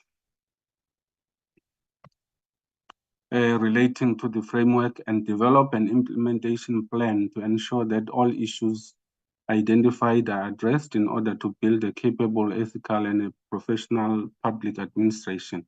The department should account to Parliament biannually on the implementation of the professionalization framework. 12.2, to mainstream the professionalization framework sub-program resource development under Program 2, Human Resource Management and Development, should be renamed Human Resource Development and Professionalization. This will ensure that there is measurable delivery and accountability on the framework, because targeted budget would be allocated. Just to qualify here, honorable members, the committee is trying to say, if there is nothing on professionalization in terms of programs, it's just the framework which is just flying somewhere, and then there's nothing to monitor it in terms of the budget and the programs aimed specifically at it, then it won't help anything. The Auditor General will keep on saying there is no progress, there is no coordination. But if we put it under this program, which is responsible for human resource development, and we also add to that small sub-program under Program 2 and say that sub-program should be renamed Human Resource Development and Professionalization, then it will be easy for the committee to monitor, because the budget will be there for that sub-program, and then they will report on what they have done or not done, because there will be measurable targets. We thought we should clarify here to the honorable members. And then 12.3, the Department of... Chair, I did raise my hands. Yes. Can we scroll down, honorable? Oh, sorry, yes, it's fine. Here in the accountability of the framework, because, yes. If we can maybe add, what is this? Yes, if we can maybe add the recommendation that the department work with the Department of Cooperative Governance and Traditional Affairs to mainstream the implementation of the professionalization framework in the local spheres of government under this one. I don't know whether, did you get me? Yes, I got you, honorable members. I'm trying to see if there was nothing on that department or ministry. Okay. Or whether it was something else. Let's see. Oh yeah, you correct, honorable member. It's not there. We can add it here. That was 12.2. 12.2, or 12.2, where you yes. are saying the accountability on the framework, because targeted budget will be allocated. Yes, okay. Yeah. Deliberation is okay.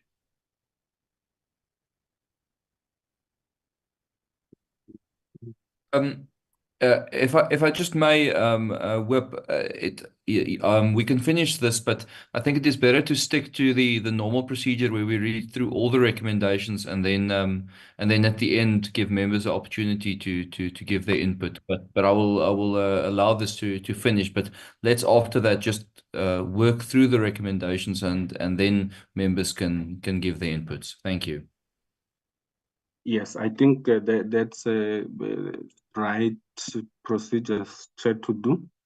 Let me just finish because we are already in it. Collaboration is sought by the committee. That the department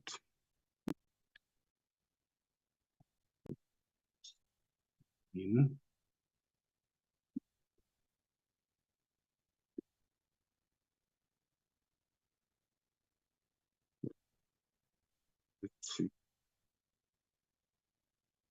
governance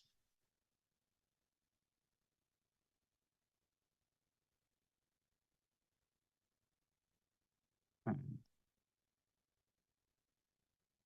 traditional affairs.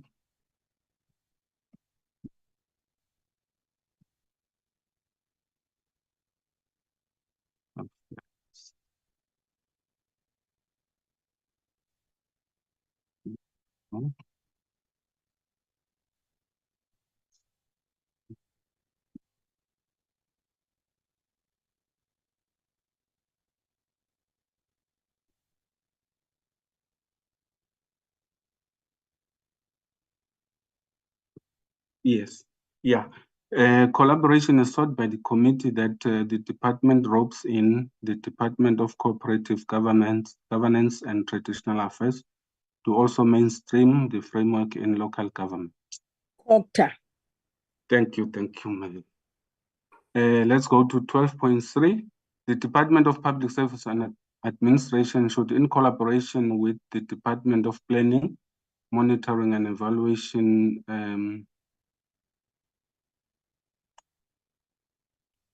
ensure through regulations that senior management service in each department has a mechanism to implement the professionalization framework. The framework should be an additional key performance area in order to institutionalize it. This should happen immediately the amended legislation comes through the parliamentary process. To qualify here, honorable members, to make it easier to follow, the committee is just saying if the framework is not going to be a key performance area, it's easy for it to fall in the cracks in the entire government system. But if it becomes a key performance area, like we did with the paying of business within 30 days, when we made that a key performance area, then it became a place where we can see whether there's progress or no progress. So the same approach we think that we should follow here with the professionalization framework, that all senior management service should make this a key performance area for departments, monitored by the Department of Planning and Evaluation when they assess the performance of DGs and the SMS echelon. Yeah, so that was just to clarify. 12.4, the department should swiftly consult with organized labor. There's no need for union after saying labor. Organized labor on the public service skills audit methodology framework and the generic guidelines for compiling organization-specific competency framework for implementation in the public service. 12.5, collaboration with all digital technology centers of the state, for example, CITA, the CPSI, and the Department of Communication and Digital Technologies is encouraged to improve connectivity and e-government in service delivery centers to improve the queues and turnaround times, as well as institutionalizing e-recruitment.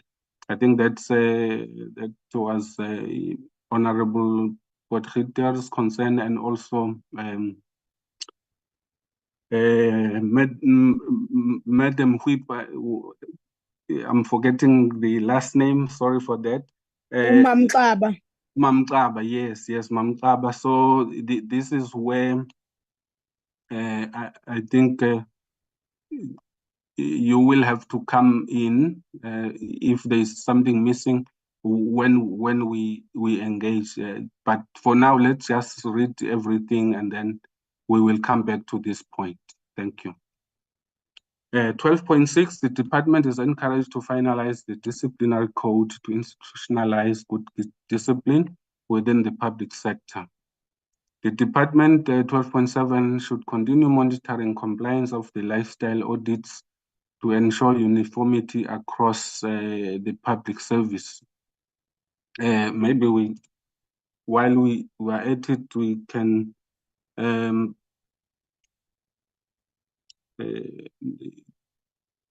add what Honorable Sitole suggested in the department report. Progress during the first, if that's okay, the first quarter of 2025, which is next year before April.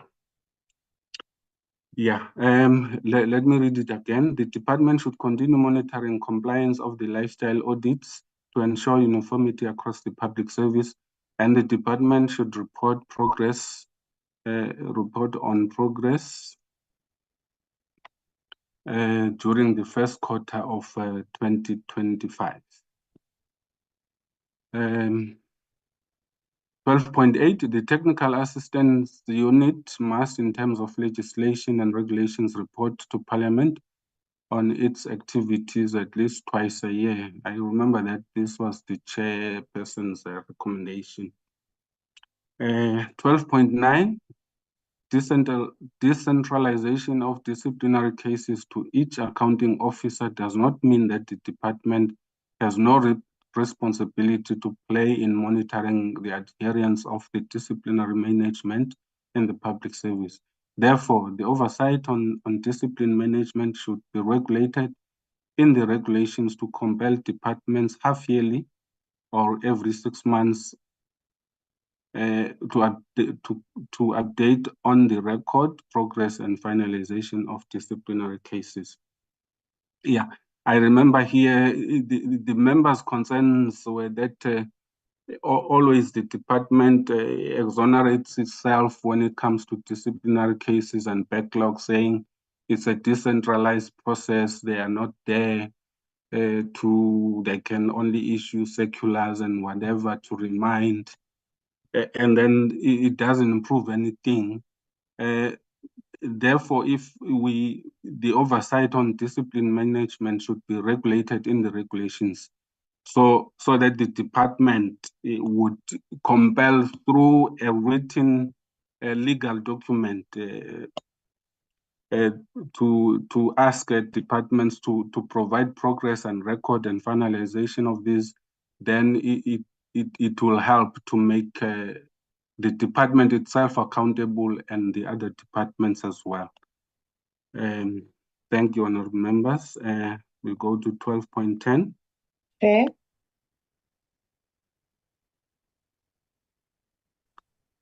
Yeah, 12.10 just to finish everything. Apologies, Bella. Is there a member that is unmuted? Yes, it's me, Chair.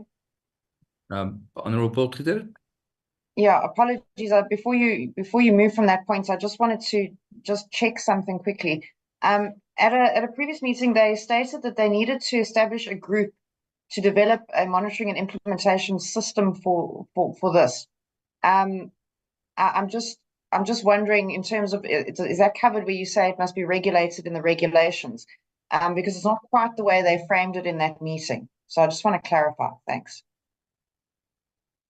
Yes, honorable member, I think it's more sharpened if we say it must be regulated in the regulations, because it's a legal document by which we can make them accountable, rather than that what they say they will do, which we can't see and monitor. Rather have it in black and white what they should do. Thank you. That makes sense. Thank you. Thank you, honourable member. Thank you. Honourable members, I'd just like to please ask you to keep your questions just to the end so that we can just finish with the recommendations. But please move ahead, Mr. Biela. Yeah, 12.10, the department should improve on aligning spending with the measures to execute strategic focus areas so that the budget is not completely spent, yet the targets are partially completed or not completed at all. The department spent 93.7% of the budget, yet targets were achieved only at 67%. This is an indication that the department would have overspent if it achieved all the targets. I remember this was the very sharp concern raised by Honorable Qilishe, which is very true, because if you look at the spending, it's 93.7, it's almost 100% of the budget spent, yet the target achieved were only at 67%, not even the 70% that they said they want to achieve. Let's go to 12.11. The committee requests that the ministry should facilitate an arrangement with the National Treasury to negotiate a lower tax structure for the public servants who apply for the two-pot system. These applicants are severely financially stressed, and the taxation system does not help to relieve the stress, even as the two-pot system facility is used. Yeah, I think that was the main concern also from Honorable Aba, if I remember very well. Let's go to 12.12. The department should fully implement the central register for verification of disciplinary process to register and track unethical conduct in the public service in order to guide and provide reference information to future employers of the offenders. This was another hot issue raised by, I think, Honorable Weziwe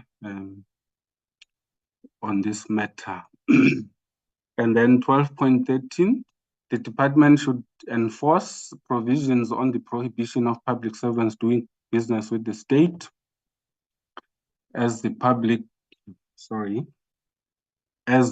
Administration Management Act is clear with its intention. An era of celebrating reduction of prohibition of public servants from doing business with the state should come to an end. And as the provision was enacted into law in 2014 already, the department, in collaboration with the National Treasury, should ensure that all public servants are prohibited from doing business with the state through strengthening the loopholes in the system. I'm forgetting the word where the intellectual property is registered and things like that, that system, but anyone who remembers can remind me so that we can add here what we really mean, honorable members. And then 12.14, the department and the ministry should speed up the permanent appointment of the executive director at the Public Center for Public Service Innovation. The department should report on the progress with regards to such an appointment by March 2025. The honorable members will remember that the minister said within 6 months the post will be filled. This matter has been dragging, I think, for like 5 years now. The whole term of the 6th Parliament, the committee was harping on this matter, and it's still not finalized. 12.15, the committee appeals for increase in the funding of the CPSI, considering its contribution towards innovation that improves service delivery. 12.16, the Center for Public Service Innovation should ensure that all successful innovation projects aimed at resolving service delivery challenges are replicated in other provinces. The offices of the Premier should be apprised on new innovative solutions to assist towards service delivery challenges in their respective provinces. 12.17, the CPSI must continue developing innovative solutions to improve e-government services, especially with regard to human resource business operations, such as e-leave, e-recruitment, and e-performance management solutions. Then we conclude, honorable members. Let me read to contextualize everything as you deliberate on the recommendations. The Department of Public Service and Administration has, in the 2023-24 financial year, continued to implement and coordinate interventions aimed at achieving an efficient, effective, and development-oriented public service, which is an essential element of a capable and developmental state. The committee was concerned about fewer targets achieved while spending was registered at 93%. The challenge of shifting budget within and between programs has improved over the years, but it's slowly regressing. On most of its programs, the department's expenditure is not aligned with the program performance. This is best illustrated under Program 3 negotiations, labor relations and remuneration management, which only achieved 53% of set targets, but spent 90% of its budget. Accountability concerning these targets must be monitored in the current financial year. The department must institute proper internal controls to ensure expenditure aligns with the performance. The Center for Public Service Innovation sustained innovations and replications with new innovations in the year under review. The situation regarding innovations displays a significant improvement. Identified human resource needs at the Center for Public Service Innovation must be prioritized, including the filling of the executive director's post, in order to build an efficient and capable ethical state that is free of corruption and committed to improving citizens' lives. The professionalization framework addresses key principles that if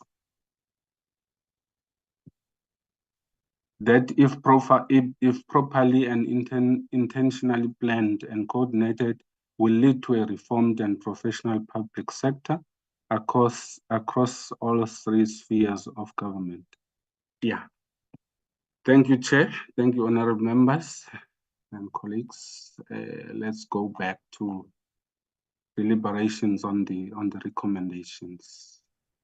Thank you very much, Mr. Biela. I welcome the report and thank you for all of the hard work that's gone into this. Members, I've got the Honourable Whip and I've got Honourable Potgieter, and I will give them a chance, and then if there are any other hands raised after that. Honourable Whip, please go ahead. Thank you, Honourable Chairperson. Mr. Biela. Yes, ma'am. We're in the professionalization, we're in the institutionalization, e-recruitment, where we are now. Yeah. Here on point 1, we talk about the framework, or also in number 2 as well. Mm-hmm. Oh, e-government. Let's check e-government. I forgot the number. Yes, I will find it right now. Oh yeah, it's number 3, 12.5. Sorry. Institutionalizing e-recruitment. Yes, it's 12.5. My recommendation is to review the e-government strategy to adapt it to the merging technologically Let's go back, ma'am, to your first. Government should. Yes. Should review. Yes. The e-government strategy to adapt it to the. Sorry, let me. E-government strategy. Yes, sorry. To adapt it to the merging, technological. To the emerging technological. I think it would be fine to say emerging technologies. Technological space with innovation. In artificial. Sorry. Intelligence. With innovation. Let's start from innovation. Artificial. With innovation. Yes, technological space with innovation in artificial intelligence. Artificial intelligence. Yeah, let's see. And are you still continuing, Honorable Member? Yes, I'm continuing. And yeah, let's write the whole thing first and then see. And generative machine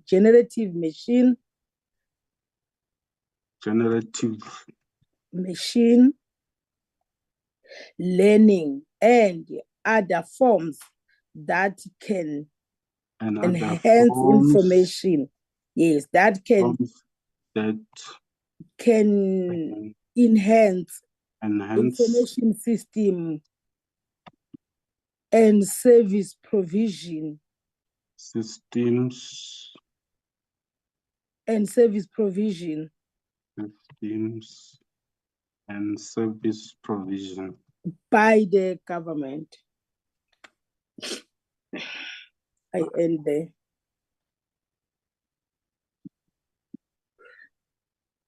Okay, let's see. Where were we? Where do we? Let's read the whole thing first. The collaboration with all digital centers, technology centers of the state. For example, CITAS, the CPSI, the Department of DGCT is encouraged to improve connectivity and e-government in service delivery centers to improve the queues and turnaround times, as well as institutionalizing e-recruitment. Government should review the e-government strategy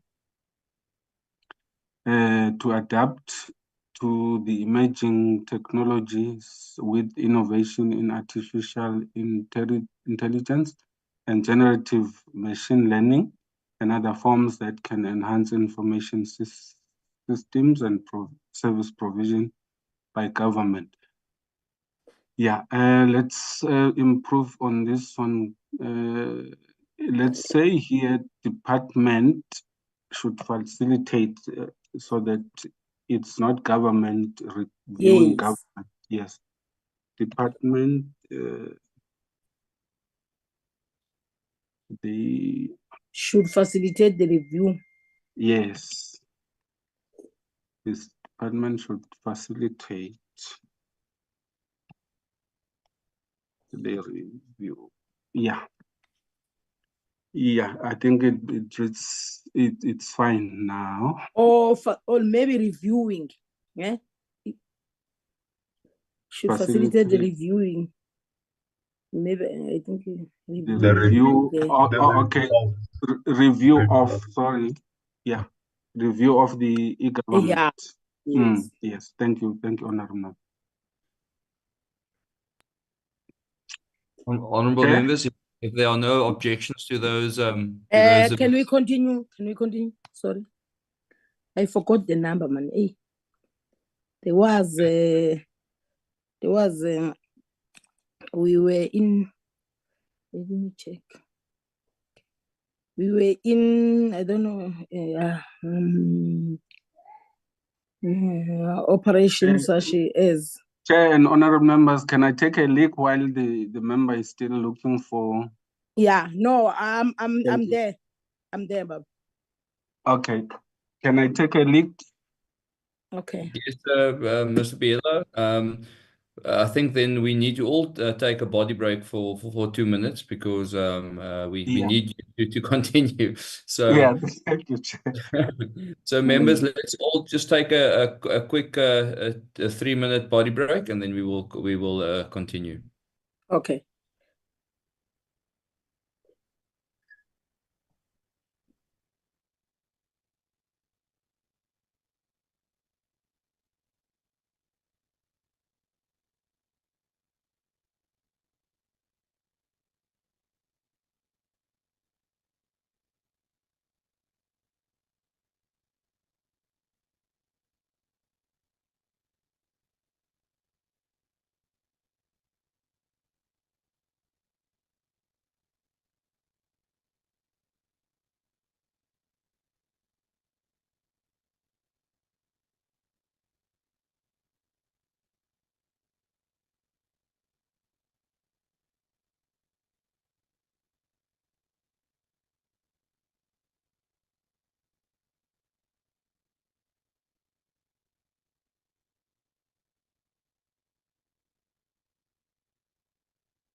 Honorable, sorry, Mr. Biela, would you just indicate if you are back and ready to proceed? I'm back, Chair. Wonderful. Let's continue. Honorable Whip, I think you were still busy. Please proceed. Yes, Chair. I'm just checking. Yes. Sorry, dear. Yes, ma'am. Yeah. Can you Yes, come ma'am. down? Can you come down a little bit? Okay. Wait. Yeah. Wait. Let me check. Again. Come down. Wait. Don't be fast. I'm not well, BL. I'm at home Okay. for a sick leave. I was drinking my tablet. Now my eyes are my eyes are not looking good. But what was it? It was talking about wait. It was talking about the I finished about this.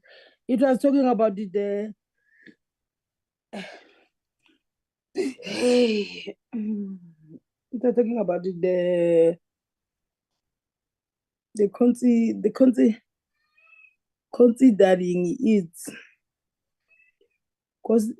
his contribution towards the innovation that improves service delivery. Or it should have been the CPSI, I think. Yeah, yes, CPSI, yes. Okay. Yes, CPSI, considering it, yes. Now, my recommendation is that the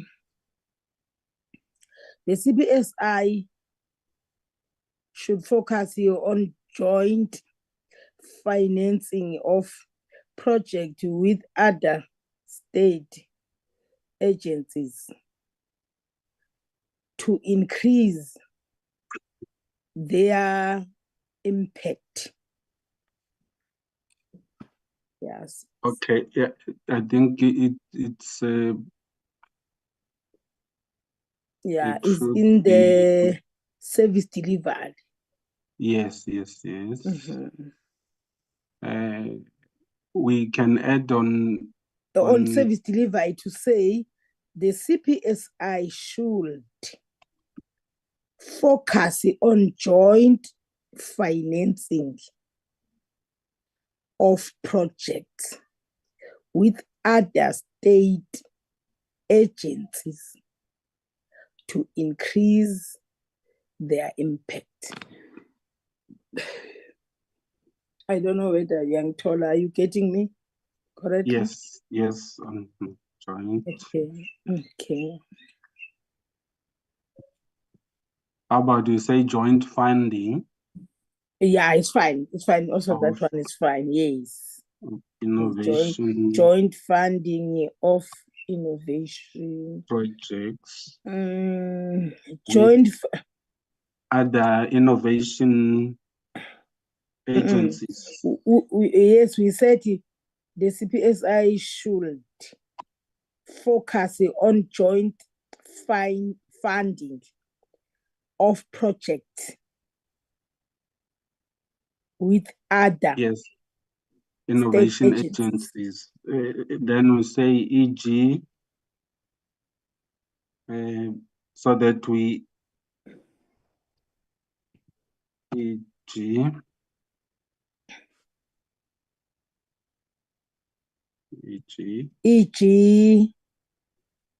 to increase their impact. Science. Increase the department. What? Where are we now? Yeah, and joint funding. The CPSI. The CPSI should focus on joint funding of projects with other state agencies to increase their impact. You can put whatever you want, Mr. Biela, is fine. Yes. Yeah. To improve as long as he's talking about what we are now.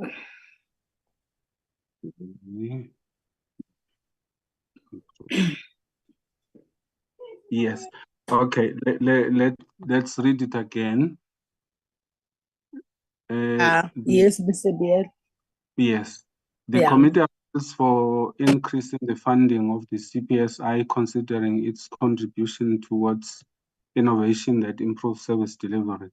The CPSI should ensure that it facilitates joint funding of innovation projects with other innovation agencies, e.g. the Department of Science and Innovation, the CSIR, and other relevant agencies to improve its impact on service delivery. Okay, let's say to enhance here so that it's not tautology, to enhance its impact on service delivery improvement.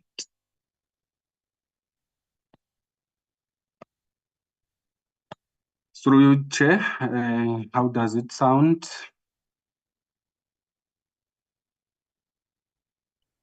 I'm happy with it if the member is happy with it and we have no objections.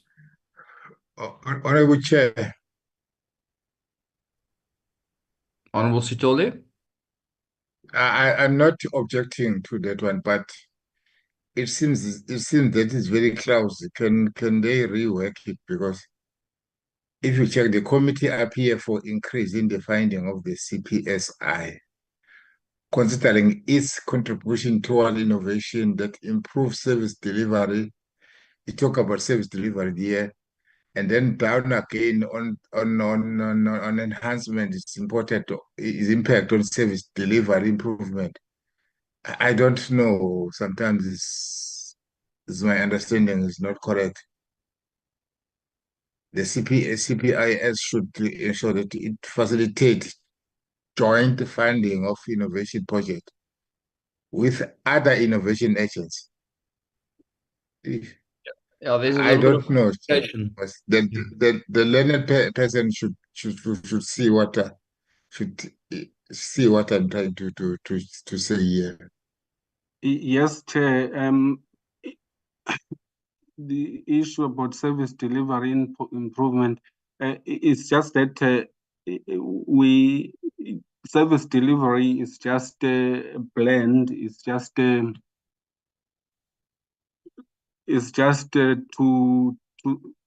deliver a service. But then if you improve on what you already doing, then it's service delivery improvement. Yes, we agree that they improve things in service delivery, but then we want to see more improvement on what they deliver. So we thought that it reads better this way. Honorable Stolle and Honorable Chair, sorry.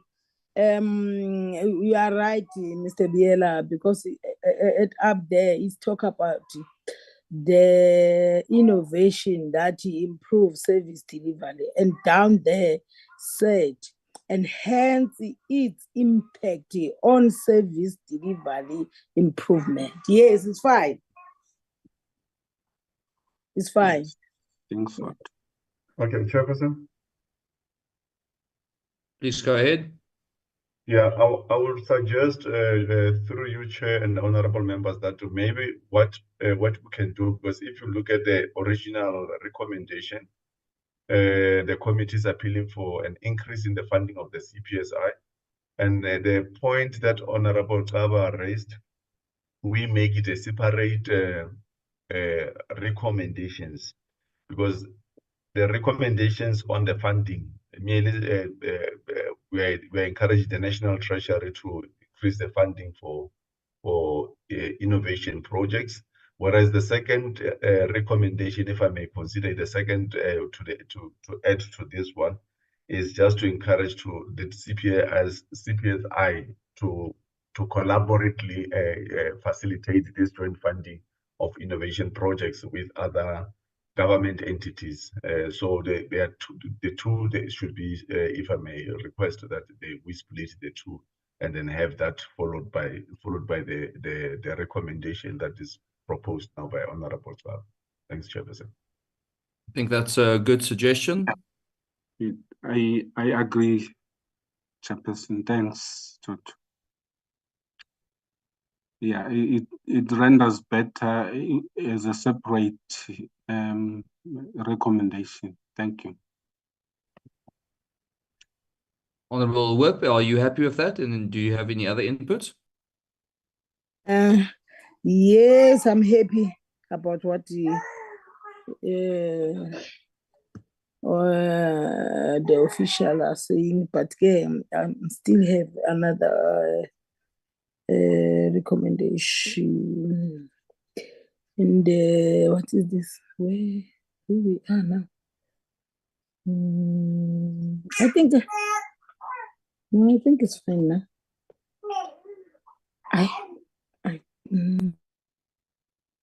Maybe we can give Honorable Potgieter an opportunity to go, and then if you still have another suggestion afterwards. I think I'm fine now, Chair. I'm Thank fine you. now. Thank you. Honorable Potgieter. Thanks, Chair. I agree with the splitting. I would just say that we, and I'm talking to two finance items. I'll start with this one because we're here. That the committee appeals for increase in the funding, considering its potential contribution towards innovation that improves service delivery. Because I don't think it's quite there in terms of its contribution, and that is obviously due to lack of funding, amongst other things. So that would be my only remark there. Then on 12.10, I think it refers to the funding for the departments in general. Just waiting for you to go there.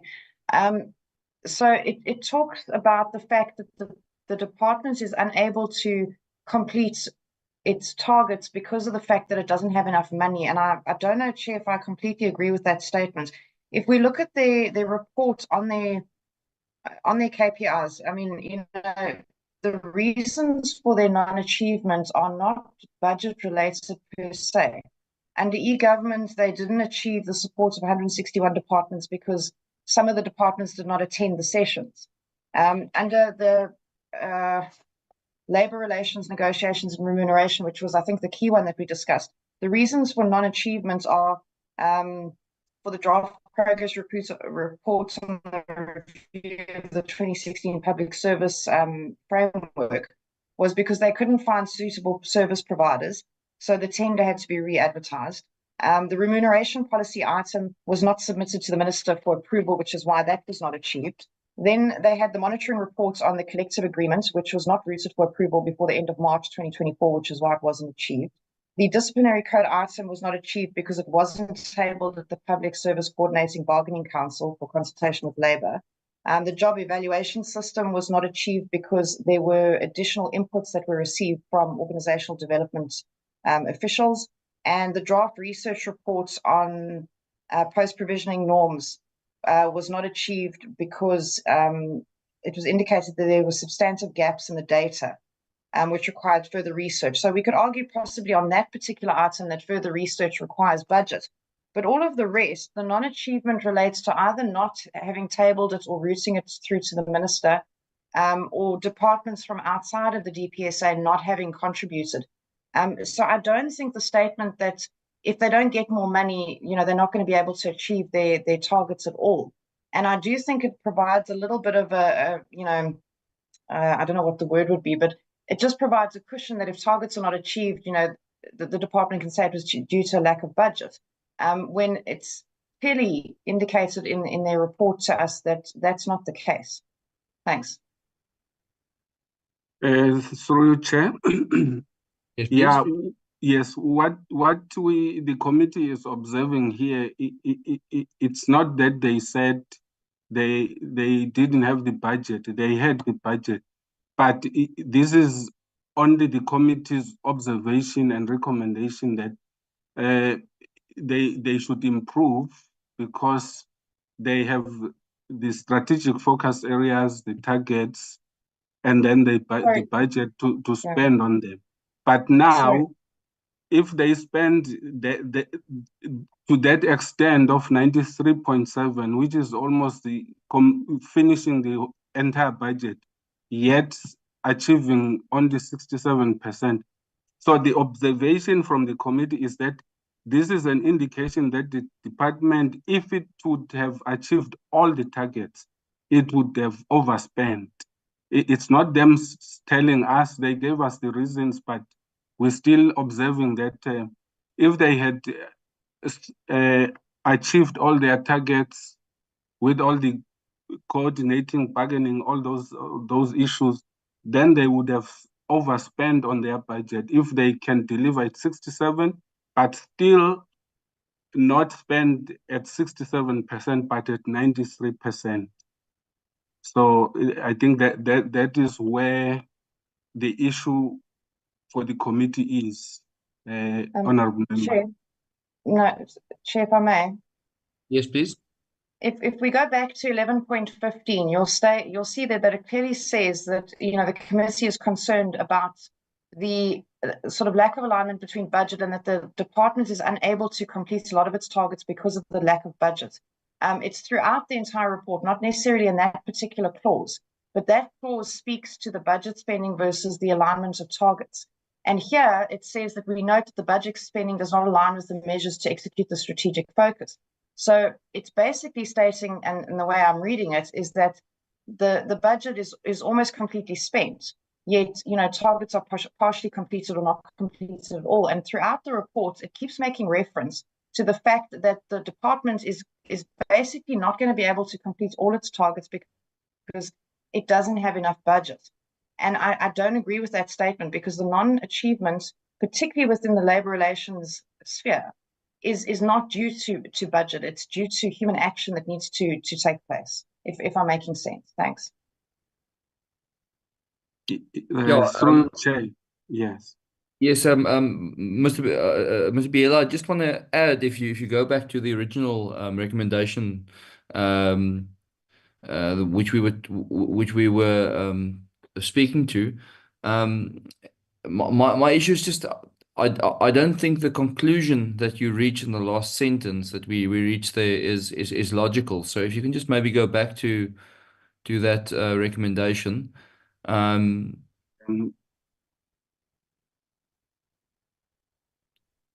So, okay. I can't remember what number was it. 12.10. Oh yeah, 12.10. Yes. There we go. Okay. So the department should improve on aligning spending with the measures to execute strategic 4 areas, and that the budget is not completely spent, yet the targets are partially completed and not completed at all. That's factual and that's correct. The department spent 93% of the budget, yet targets were achieved only of 67%. That's factual and correct. It's the last sentence, which I think is a stretch. It says this is an indication that the department have overspent if it achieved all of its targets, which I think, if I understand Honorable Potgieter as well, and I agree with, is that is not necessarily the case. It might just be the case that they were inefficient. It's not necessarily a budget constraint. So I would just suggest just delete the last sentence, because the rest of the paragraph is factually correct. Okay, Chair. Yeah, the thing here was that if they spend at that extent with achieving that less, then the conclusion was that they were going to overspend if they achieved everything. I think that was the main point to drive to them, that if they don't check how they align spending with the budget, then they will overspend if they achieve everything. But it's fine. We can remove it. Chair. Yeah. So I understand what you're saying. What you're saying is you're actually trying to say that they are inefficient in their spending. You're saying that they were spending 93%, but only achieving 67%, which is an indication that they were not using, that they were being inefficient. So I would then suggest maybe just to say, change it to say exactly that. This is an indication that the department was was inefficient in its spending of its budget in terms of reaching its targets. Okay, thank you, Chair. Like usual, we're all saying exactly the same thing, just in different words. Yes, I agree that the department was inefficient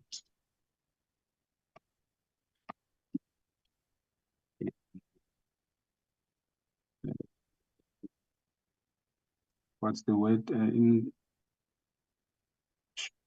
delivering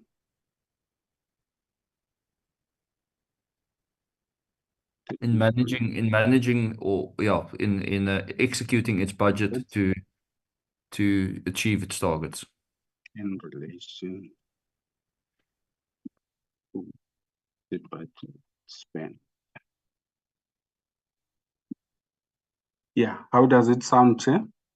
This is an indication that the department was inefficient in delivering on targets in relation to the budget spent. Yeah, I think that'll do it. I think it reads better. Honorable Potgieter.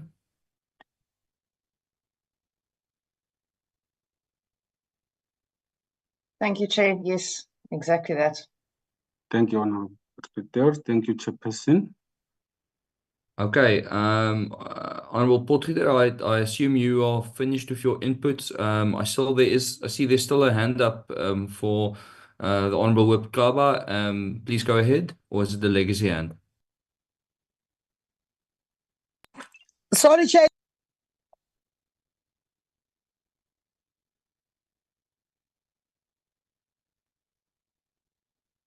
Honorable Whip, it was a legacy hand. Okay, wonderful. Okay, honorable members, if there are no more inputs, we can then move to the conclusion, that the recommendation at the end. Is that correct, Mr. Biela? Are you happy? Yes, Chair.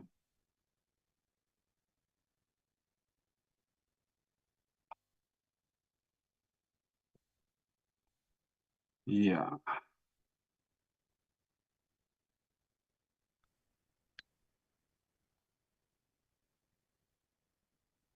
Okay, honorable members, we are now at the part where we need to move to either adopt or not adopt the report.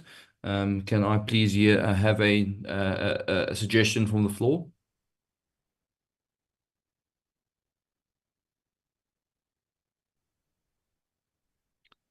Honorable Whip, I see your hand is up. Are you nominating?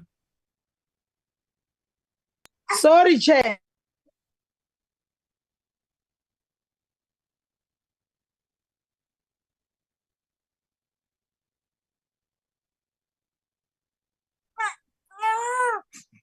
Honorable Tikana, please go ahead.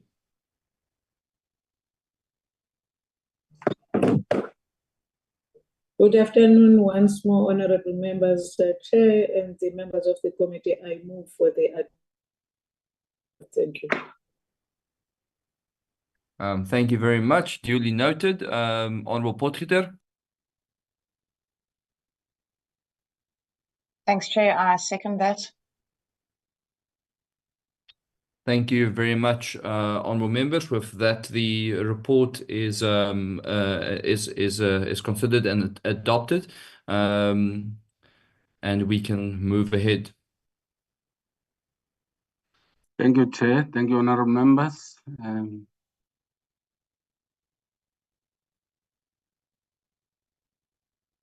Let me save it so that we know it's a final.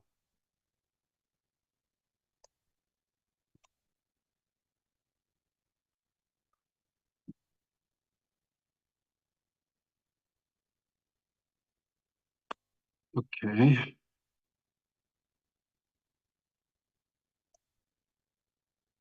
Then we go to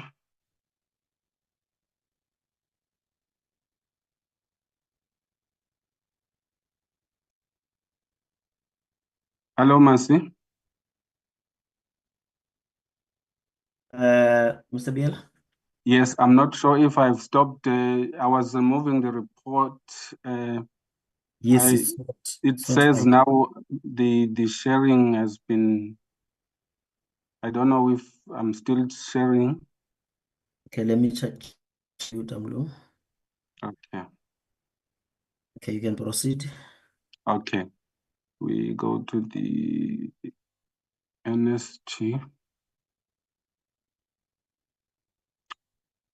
Are we up, honorable members? Yes, please proceed. Okay. Thank you. Yeah, same procedure we are going to follow with the National School of Government. We're just gonna scroll over the entire report and then zoom in on the observations and recommendations. Yeah, we are on page 1 with the National School of Government. Page 1, page 2, 3, 4, 5, 6, 7, 8, 9, 10, 11, 12, 13. Oh yeah, we're there now. It's section 11. That's where we're gonna dwell. Section 11, the committee, oh sorry, I didn't ask whether there was anything to say on the body of the report before we come to section 11. Through you, Chair. Thank you, Mr. Biela. Members, is there, before we come to the observations, is there any comments on the previous body of the report? Mr. Biela, I think you can move ahead, please, with the observations. Thank you, Chair. Honourable members, we come to section 11, which is the observations and key findings. The committee made the following observations. 11.1, the committee notes and commends the National School of Government for receiving a clean audit outcomes for the 23-24 financial year. The school achieved 21 targets of the total of 24 of the total 24 performance targets in the annual performance plan, which translates to 88% of planned targets. 11.2, the NSG continues to be the champion of knowledge repository in the public sector by carrying out its mandate of provision and facilitation of education, training, and development in the 3 spheres of government, state-owned entities, and organs of state. The school continues to design education, training, and development programs aimed at bringing new skills into the public administration. 11.3, the committee notes that the current legislative arrangements compel government departments to annually budget 1% of the, let's say here, sorry. Yeah, sorry, 1% of the employee compensation budget for the training of its employees. The NSG has to continue to place itself as the relevant national academy and school of choice among the public servants in order to achieve the objective of self-sustainable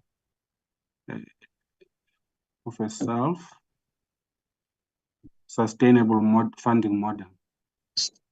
11.4, the NSG conducted 28 application of learning evaluations and 6 impact evaluations, which focused on training programs offered by the school to public servants. The committee notes that several findings show a positive trajectory towards improving performance of individuals and the workplaces, and to further ameliorate operational activities. 11.5, the NSG provided an update regarding the marketing of the Nugela program for middle management services. The school developed the course, content, and delivery strategy for the Nugela program for the MMS. The NSG enables all individuals to complete their enrollment of the program. The committee notes the undertaking by the minister to meet with or write to the Minister of Communication and Digital Technologies to request the other minister to engage mobile networks to zero-rate NSG courses. 11.7, the committee notes that the national framework towards the professionalization of the public sector is a government-wide project that also has to be cascaded down to local government. 11.8, the committee notes that the Auditor General outcomes reveal that there is no designated process leader to take full responsibility and hold other key players accountable and drive the implementation of the framework. 11.9, the NSG has reported that some learners using the training funding to undertake courses and programs with the NSG do not follow through to completion.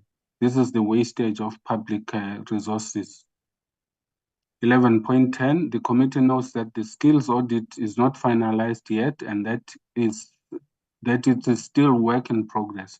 The committee acknowledges this fact, hoping that when the audit is completed, a clearer picture will be acquired regarding how the public sector skills profile looks like.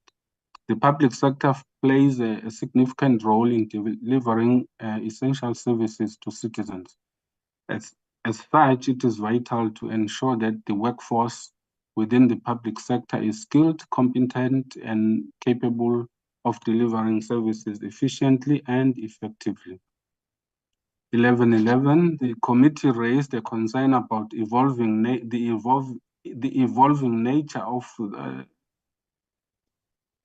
the committee raised a concern about the evolving nature the curriculum of the NSG should take in the era of the fourth industrial revolution, even the possible 5IR. Therefore, the committee, what's this? Therefore, the committee notes that the NSG is abreast of this issue and assists with it. Thank you, Chair, and honorable members and colleagues. Let's work out if everything is there and whether the members agree.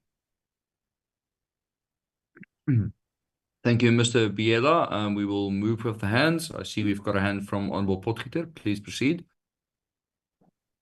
Thanks, Chair. Just a few things that are missing. The first one is with regards to the directive that the NSG was speaking about in September, and that pertains to qualifications that are paid by the state and the requirements to meet the need in the public sector. They said that they would complete a directive on that by the end of 2024. I'm not picking that up in those points, and obviously it would fall through to the recommendations as well. The second one was with regards to the discussion that we had. Should I stop there? Yes, Honorable Potgieter, let's exhaust the first one first. Okay. What is the observation, ma'am? So the department mentioned that they're busy with the directive with regards to qualifications. Notes that the department, yes, is busy with the directive. Is busy with the directive. sorry.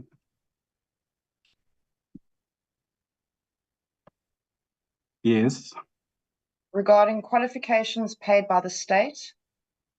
regarding qualifications paid for by the state.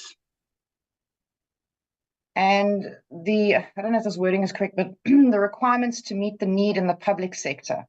So basically, they were looking at the qualifications that the state was paying for, in terms of officials, and matching that up to the need in the public sector. There we go. Thank you. And they gave the end of 2024 as a timeline for that directive.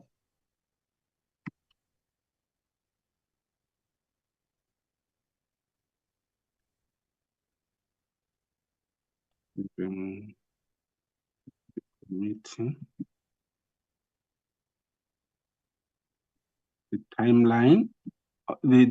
What's the date, ma'am? End of 2024. So I would assume December. The end of. Unless they're talking about the financial year, but I just put end of 2024. End of 24. As fulfilling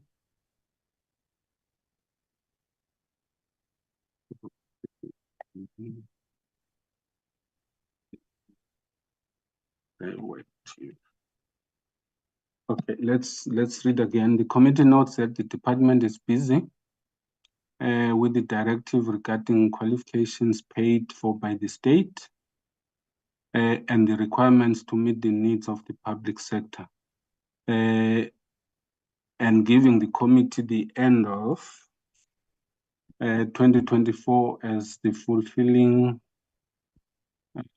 date or time of the directive. We can always improve, Honorable Potgieter. How do you find it? Yeah, look, I mean, it reads like you'd wanted to understand it. So I don't have, but I think it reads as it should. Okay, thank you. And then we go to the next one. Sure. The next one was that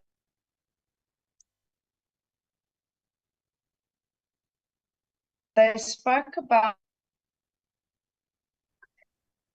Apologies, my phone is linked to my Wi-Fi, so if it rings, I get cut off. They stated that they were in discussion with Treasury to expand those 11 to 21. And, that they would obviously give us feedback on that, of which, I think 6 were accredited and 5 were unaccredited. But I do think it's important that they give us feedback on the, discussion with Treasury on expanding the 11 compulsory courses to 21. And I need to add that in, I think, just feedback on the expansion. But is that an observation or a recommendation? It's an observation, I think. All right, no, happy. Yeah. Promise to do. Can you go again, Honorable Potgieter? Sure. No, so the school promised, promised to provide feedback to the committee. To provide feedback to the committee on its engagements with National Treasury. On its engagement with the National Treasury. To expand its 11 compulsory courses. To expand the compulsory courses from 11 to 21. 11 to let's say here 11.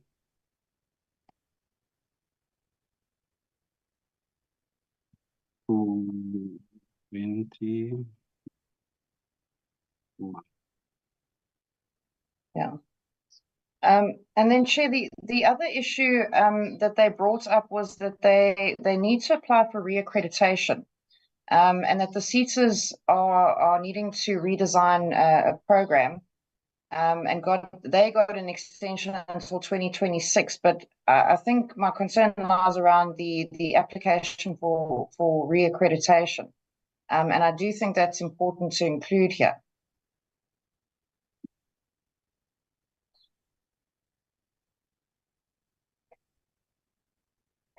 Okay.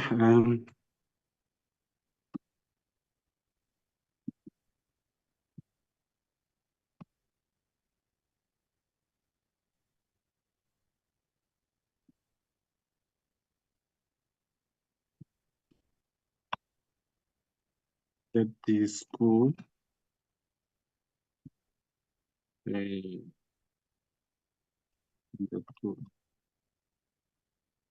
is it wanted to apply for? Well, they said they need to apply for reaccreditation, and Yes, this is dependent, yeah, for reaccreditation, and it's dependent on the SETAs. Okay. Well, we're not concerned that they wanted to apply. They need to apply. Obviously, they need to be accredited. Okay, so we note. So we note that the school has to apply for reaccreditation. Has to, yeah, which is dependent on the SETAs as in SETA. That's the one. Okay. Yeah, the committee notes that the school has to apply for the reaccreditation,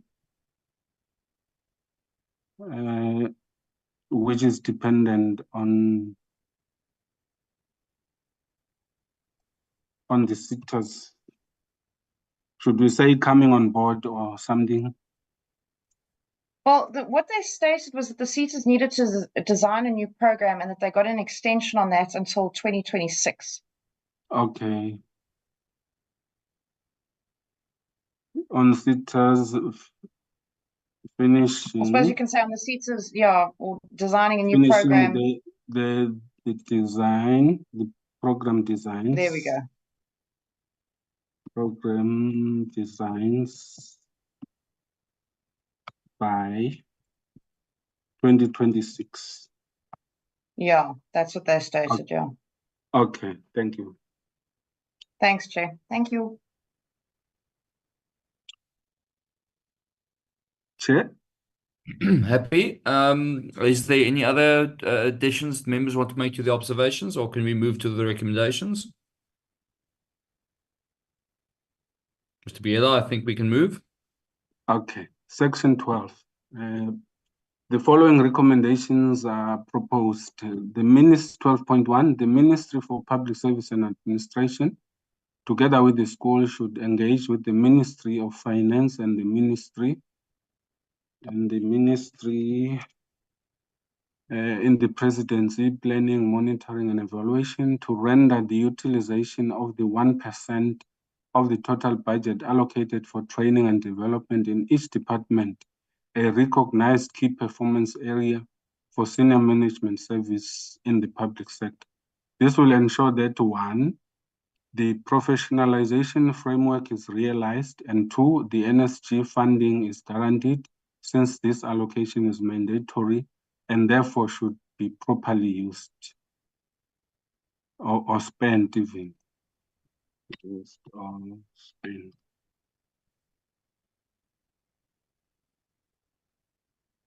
This allocation is mandatory, used and spent on.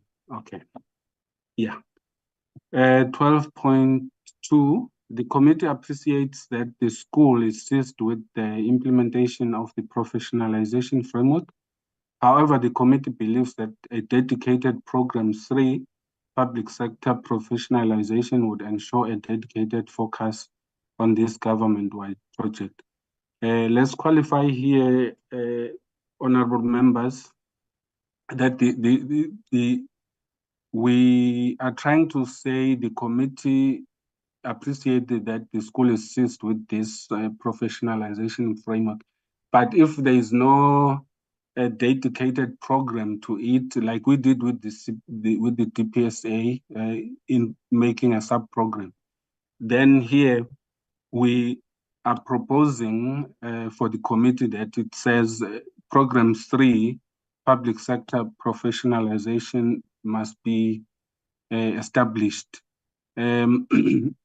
This would ensure that there is proper accountability by the school on this matter, because there is nothing at the moment except the framework itself that compels it to deliver on it, because it's not a compulsory, it's not under compulsory programs. So if we want to sharpen it, we should ask them to have a dedicated program on professionalization as program 3, because they have only two programs. So we can add the third one, and members would know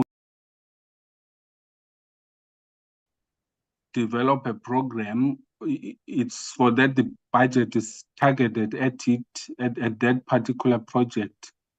And then when it fails, it falls into like completion. You may now disestablish the program. It happens. We have seen it with the DPSA. Originally, when I came to Parliament, they had 7 programs, but now I think they have 5 now. They scaled down to 6, and then now it's 5. So they can disestablish this program after its full completion and when the framework has been institutionalized and mainstreamed in the public service. So, but to have them a proper accountability to the committee, then it would serve well to have program 3. I just wanted to say we decided on that as support staff, so that we assist the members to have a sharper focus on monitoring the framework. 12.3, the school, in collaboration with the Department of Public Service and Administration and the Public Service Commission, should lobby for the implementation of the national framework towards professionalization of the public sector. The executive authorities at national level, the members of the Executive Council at provincial level, and the members of the MACO must be thoroughly workshopped to ensure advocacy of the framework. To ensure the advocacy of the framework. And then 12.4, the National School of Government should continue strengthening its internal control system to avoid regressing from clean audit outcomes.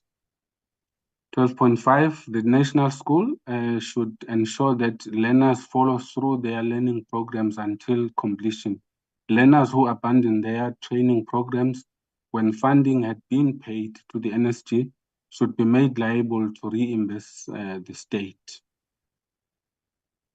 12.6, the school should request the Department of Public Service and Administration on its behalf to engage with the organized labor about the importance of conducting the skills audit across the public sector in order to understand the skills profile within the public sector. I think that that concern was raised because the school reported that it was difficult penetrate labor to cooperate on the skills audit because they might be looking at it as something that in future will lead to retrenchment or something like that. So yeah, the recommendation is in line with that because they don't deal with organized labor. It's only the department that deals with the organized labor through the PSCBC. Yeah, and then we conclude on section 13. The National School of Government continues to roll out courses and training programs relevant to government officials from entry level to senior management and the executive. Education, training, and development programs offered by the school assist the public servants to enhance performance and contribute towards a capable, ethical, and professional public administration. The funding model should be prioritized by the school in order to keep it afloat. Also, the usage of 1% training levy per department and the spending of the levy becoming a key performance area of the SMS will also help improve the funding profile of the school. Accountability within the school has improved immensely with responsible leadership and management. There you go, honorable members. Then we can engage on the recommendations. Through you, Chair. Thank you very much, Mr. Biela. Members, are there any suggested changes to the recommendations?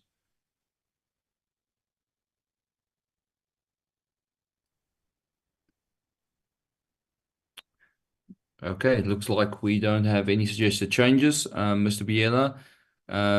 We can then move on to, are you comfortable that we move on to adoption?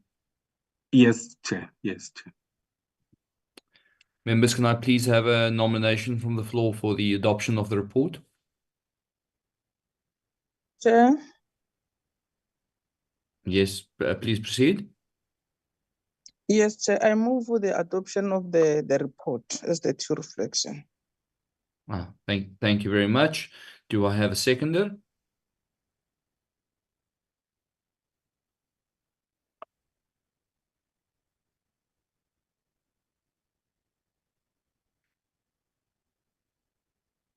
Members, can we please have a seconder for the adoption of the report?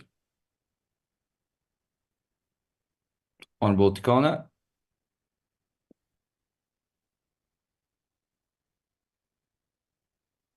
Thanks, Chair. I second the motion of adopting the report. Chair, thank you. Thank you very much, members. We have a proposer and a seconder that the report be adopted, and it is now adopted. Thank you very much for that, members. Honorable Matuto, did you want to say something else, or did you just want to second?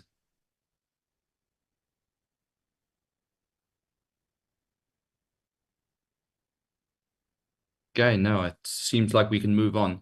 Okay, Honorable Biela, please move to the next report. Yes, thank you, Chair. Let me save. Okay.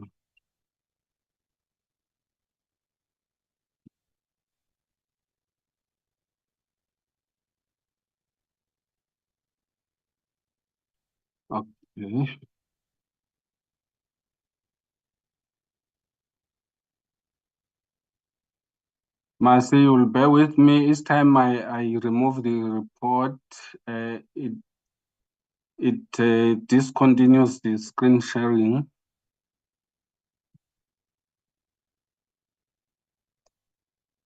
I hope I'll be able to. Oh, it's loading.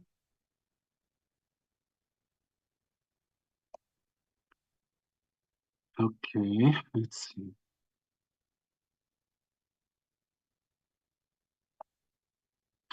Yeah,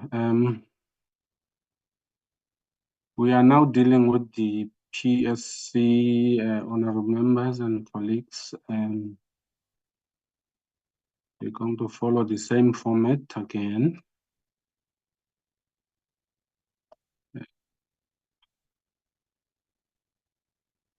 to reflect on the body of the report by browsing through, and then we'll stop at observations.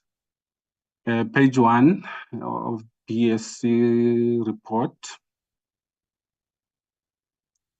Page 2.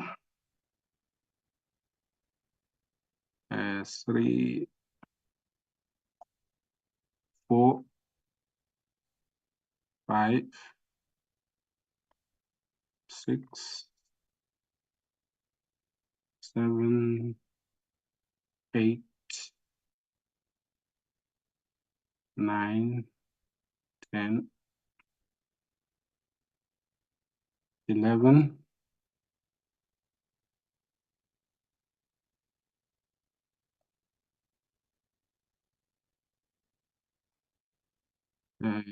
12, 13, 14, there we go. Section 9 is the findings and observation. I hope through you, Chair, there was nothing to pick up for the members. Members, if there's any changes you would like to be made to the body of the report before we go to the observations. If otherwise, Mr. Biela, you can move to the observations. Thank you, Chair. But thank you, Honorable Chair, sorry, Honorable Chair, if the font can be increased a little bit. I agree. I agree. Thank you. You can just zoom in a little bit. Perfect. Thank you.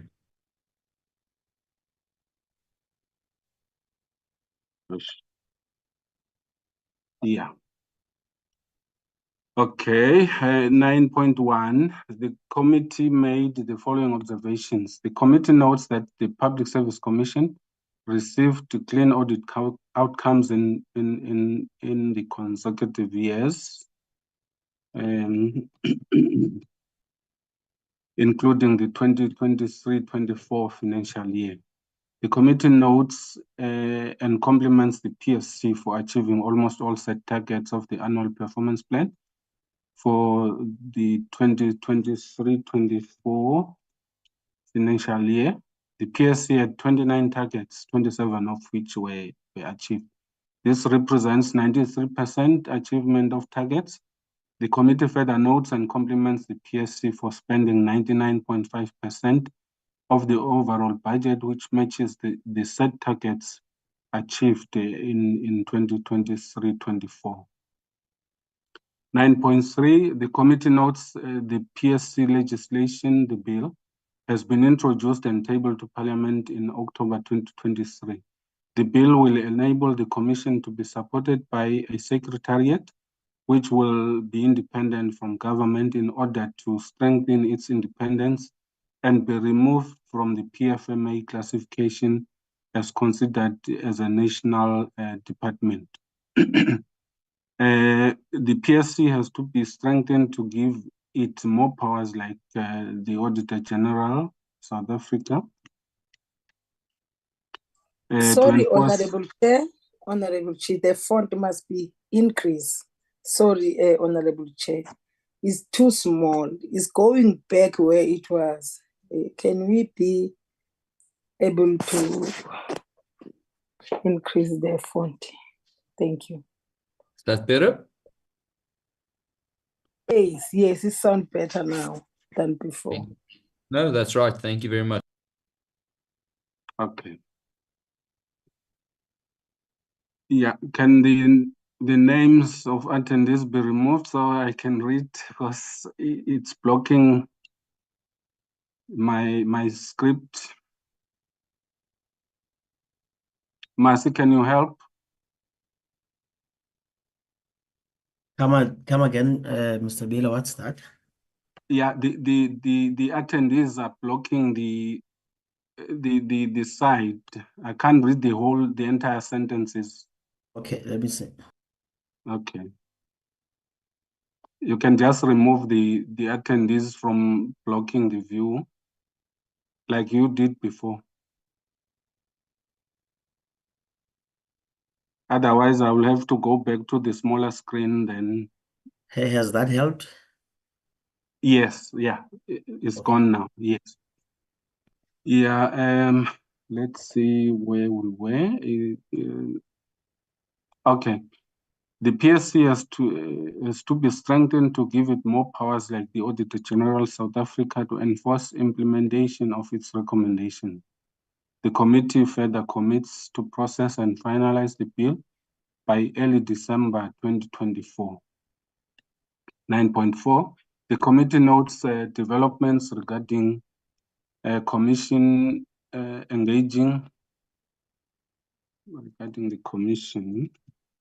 engaging the provincial legislatures and offices of the Premier concerning the work of the institution, as well as prioritization of filling vacancies of the commissioners timely. The Commission further provided an update concerning commissioners' vacancies in the following provinces: Mpumalanga, which commenced, the commissioner commenced duty having been vacant for almost 4 years, and the Free State, which has recommended for the appointment of a commissioner, and the Northwest, having re-advertised the post. 9.5, the committee notes the approved PSC macro-functional structure in March 2024, which creates a functional competent component focusing on the provinces. As part of reinforcing the capacity of the PSC to ready itself for the extended mandate, the committee supports the approval of the macro structure aimed at improving provincial offices where implementation of government policies and programs take place. 9.6, the committee learned that among programs the Commission might offload to minimize scarce resources, due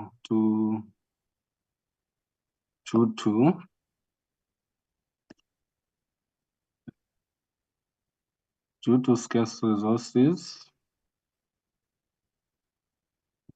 was the National Anti-Corruption Hotline, which was established without giving the PSC additional budget. The budget for the National Anti-Corruption Hotline could be utilized for other programs, which includes beefing up provincial PSC offices' capacity to cover the entire spectrum of service delivery related issues in their respective provinces. 9.7, shrinking budgetary allocations to various government departments continue to negatively impact on the delivery of services. The PSC has been affected by the budget cuts amounting to 3.4 million on its allocation, which have negatively impacted on the Commission to execute its mandate and reach out as many government facilities as possible in order to promote basic values and principles. Budget cuts might also impact on the PSC's envisaged, sorry for that, PSC's envisaged extended mandate to oversee local government and public entities. 9.8, the committee notes that the PSC will consider adding a position paper on performance management, focusing on the measurement of outcomes and impact to ascertain the quality of expenditure in the 2024-29 strategic planning. 9.9, the moratorium on filling of posts continues to impact on the Commission to fulfill its mandate effectively. There are vacancies in the Commission which are hampered by the DPSA circular and directive on halting the filling of such critical posts. Why is this? Oh yeah, yes. The DPSA and the National Treasury have to ensure that the Commission is fully supported and well capacitated by granting budget allocation on compensation of employees to fill vacancies. 9.10, the committee notes observations and findings on the Auditor General outcomes relating to the lack, relating to the lack of better coordination to implement professionalization framework across the public administration. The PSC was in the process of organizing a workshop on 28 to 30 October 2024 to develop the way forward in implementing this novel framework. The committee further notes that in the public service, there are no mechanisms to regulate abuse of overtime claims, which at some point payments made get equated to an official salary. The commission needs to establish a fact-finding study to ascertain the facts so that if this is the case, government has to consider appointing more personnel rather than paying overtime equal to salaries if there were enough employees, or rather than paying overtime equal to salaries if there were enough employees. I'm not sure if it sounds better, the members will guide. Okay, and then 9 point. Just Mr. Biela, because I'm an official, I think it should, if there were not enough employees, I think there's something missing. I'll consider appointing more personnel rather than paying overtime equal to salaries if there were not. Yeah, I think the point here was that the commission reported that members are, the personnel are abusing this facility to obtain to make overtime, to create overtime, which is now equivalent to a salary, meaning they get 2 salaries. But if a person, the vacancy rate or the moratorium would have been removed, then some people would have been appointed to do the job, because now it's like a cash cow, if I can say that.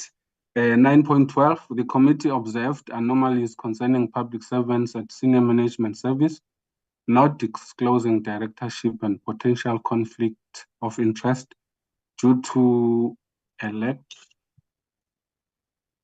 of enforcement of the law, more particularly section 17 to 24 of the Public Service Regulations of 2016. 9.13, the committee is concerned about alleged abuse of power concerning the allegations against the head of Department of Public Works and Infrastructure in the Eastern Cape, which might also be happening in other areas or other departments. And then the committee recommends the following I thought it was the conclusion. Let's exhaust the observations first, honorable members, through you, Chair. Thank you very much, members. There you have it. Is there any suggestions for changes? I see Honorable Potgieter. Thanks, Chair. And just to note, I need to leave soon for our sitting. I just wanted to ask if we can add the 10 million rand funding that they got from the UN and the World Bank, which a percentage needs to be spent by December 2024. The Commission did say they were planning a multi-stakeholder engagement on that, so perhaps we can put it in as a, the committee notes that the Commission, is planning a multi-stakeholder engagement on the spending of the 10 million rand funding from the UN and the World Bank, and we look forward to the feedback on that over a month's time. Yeah, okay. For sequence, let's add it after the shrinking budgetary allocations. Chair, sorry, Mr. Biela, Chairperson. Yes, please proceed. Yeah, I think what Honorable Potgieter she's raising is in line with, if Mr. Biela, you can go through that workshop. The workshop on the 28th is in line with because the PSC, they've indicated that they got their funding from the World Bank to drive this particular professionalization framework. So we can add it to this particular observation. If Honorable Potgieter agrees with me, because it was along that, I think this workshop is part of the spending on the budget that the PSC has received through World Bank and the other entity. Thanks, Chair.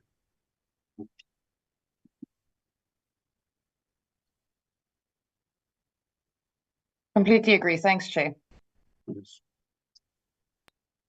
Okay, we have agreement, Mr. Biela. You can Yeah. move on that basis. Received. Is it 10 million? Yeah, it's the PSC, not the school. It's under the coffers of the PSC. Sorry, the PSC, yes. My mind is antiquated here. The PSC received 10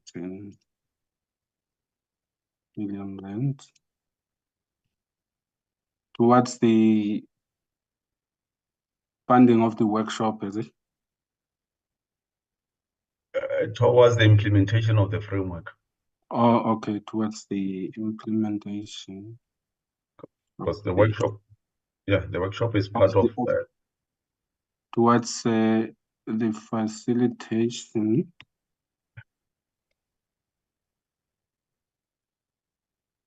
of the implementation of the workshop. Yeah, okay. Of the framework, not only workshop is one of the activities. That's of the professionalization framework across public administration or in the public. Oh, okay. I mistook it here. Facilitation of the workshop on the implementation of the framework. No, Chair, it's towards the facilitation of the implementation of the framework. So yes, it's the workshop is where they'll discuss it. Of the framework, yes. Yeah.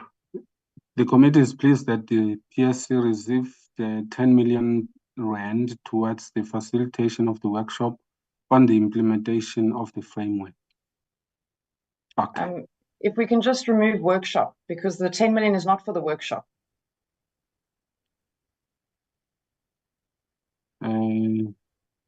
So it's the 10 million towards the facilitation of the implementation of the framework. Okay, facilitation. Yeah. Otherwise, it reads like the 10 million is funding the workshop. Okay, of the. Yeah. Okay. Sorry, through you, Chair, again, just to add on that one, received 10 million. I think we have to be specific from the donors, so that it's always accounted. It's not from the national treasury. Oh no. Okay. And then, Chair, if we can just add that it needs to be, because a certain amount needs to be spent by December 2024. I think that's the key, because if they don't deliver on this, we lose that entire amount. Oh, okay. Let's see if there is. Okay, I think you can flag it, Honorable Potgieter, so that when it's a recommendation section where it belongs, then we can add what you are suggesting, because here it will be taken as an observation. But if you want follow up on it in terms of how the spending worked out, then the recommendation should cover it. I hope you will remember when we go to that, we come to that part. Because here Okay, thank you very much. It will be lost here if we put it here. Yes, Honorable Peter did give a thumbs up, so she's happy with your suggestion. Oh, so okay. I think there are no more hands, so we can move to the recommendations. Okay. Yeah, let's see now. The committee further notes that in the public service, there are no mechanisms to regulate abuse of. Oh, I think we have exhausted everything. Sorry, I'm just reading as if we are still, unless there is a hand, Chair. Honorable Matutu, did you want to say something? Please go ahead.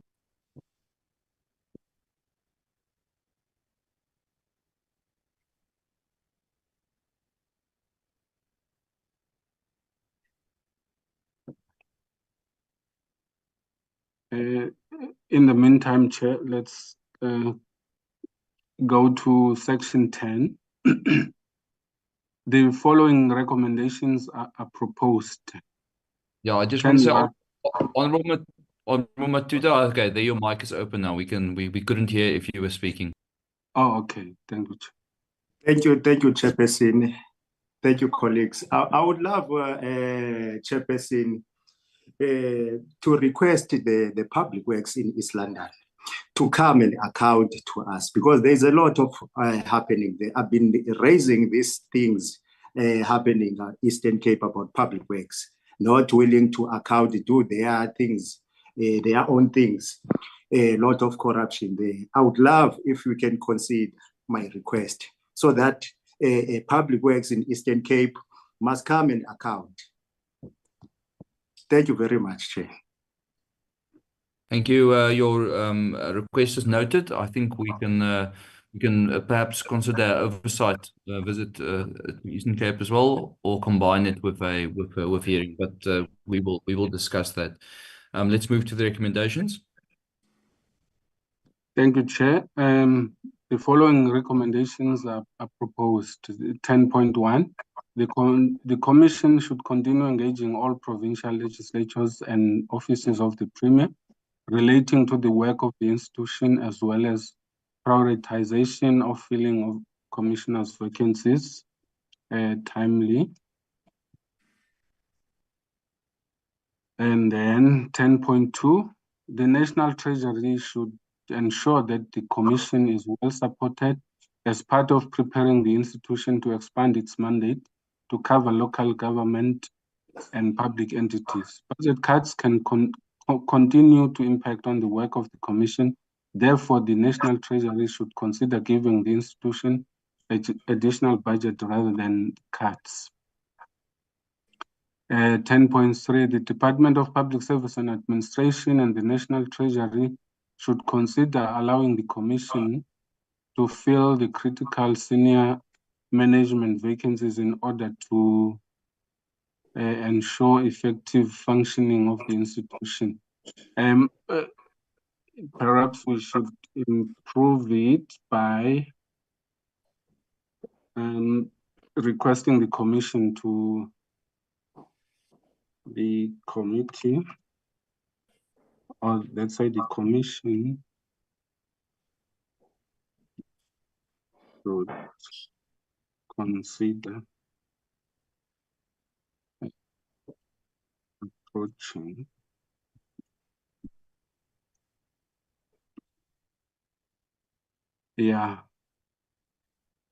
to consider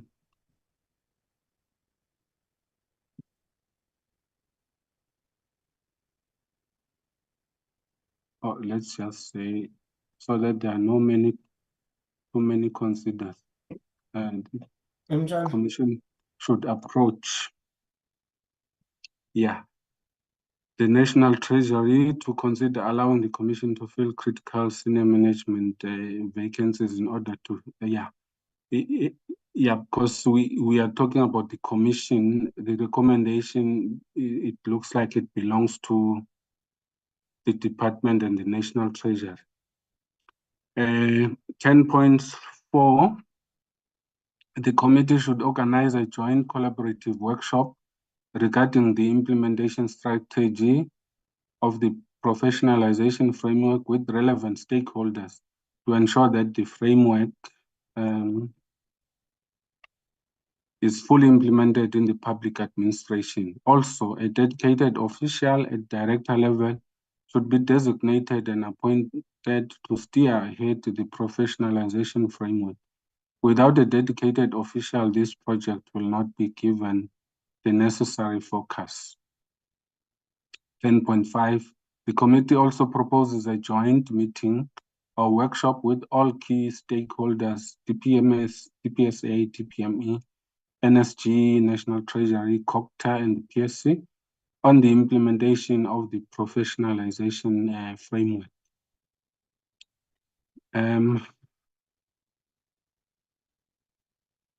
I think here maybe it can move to that section as well, to be added to where the funding was raised. I'm not sure, but I'm under advisement, chairperson and honorable members and my colleagues.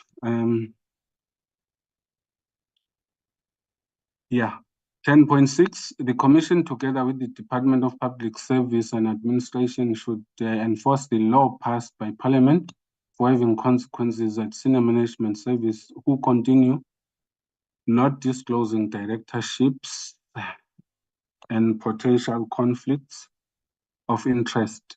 The legislation must be applied to keep this kind of disregard of the law. In future, the PSC and TPSA should account on statistics relating to consequence management rather than a number of officials who did not disclose directorships and potential conflict of interest. The Commission should proactively play a role in monitoring personnel practices in order to minimize irregular appointments in the middle and senior management as one of the measures towards professionalizing the public sector. 10.8, the PSC should be proactive and develop a platform or inquiry for public servants to report any form of abuse in exchange for jobs within the public service, in light of the recent developments relating to the allegations of the head of public works and infrastructure in the Eastern Cape. Maybe we can here add Honorable Matutu's recommendation as members would please. 10.9, the PSC should attend the Auditor General South Africa. The PSC should attend to the Auditor General South Africa audit outcomes relating to the internal control to improve on non-compliance with the procurement and contract management, which resulted in instances of irregular expenditure. And then we conclude, the PSC was able to spend almost its entire allocated budget whilst achieving almost all of its targets as well, which is commendable. Its performance during the year under review was thus proportionate to budget spend. Accountability within the PSC has continuously improved with responsible leadership and management. The PSC should ensure internal controls that internal controls are put in place to avoid irregular expenditure in future. Thank you, Chair and honorable members and colleagues. Members, there you have it. Is there any suggested changes to the recommendations?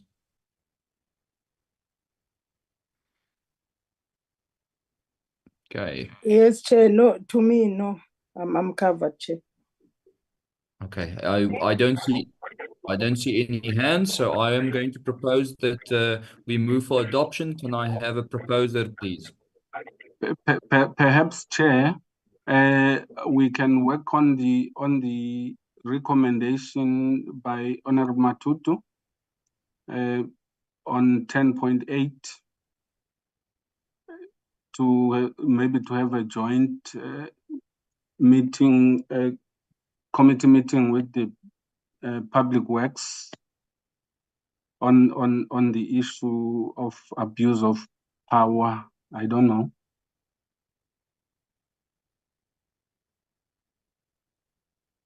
I'm just trying to think of a practical way to put it in, but this is not a that's a recommendation for something for us to do, not a recommendation for. I'm not sure if that's a recommendation that should go into this report, except, but yeah, sure. Yes, Julius.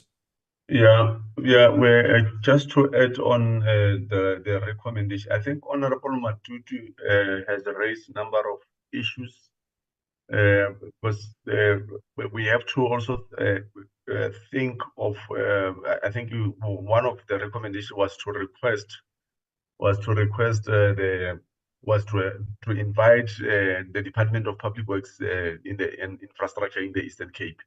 So, and we also have the legislatures that I believe at some point they will look at these areas in a number of areas in the department, in the provincial department, and we also have the national. And our matter here is just only one matter with regard to this appointment and these allegations. So I'm not sure, Chair and honorable members, that somehow we might find ourselves dealing much with the programs of the Department of Public Works and Infrastructure, whereas if we would allow the Provincial Public Service Commission to provide us with a report, because I believe that a letter has been written to the PSC to investigate on this matter. So then, based on that, that's when then, based on that allegations, when the PSC present the report, we can invite the provincial department to come and account on this area. Maybe the other issues might be flagged that we are not aware of, but I'm not against the joint meeting.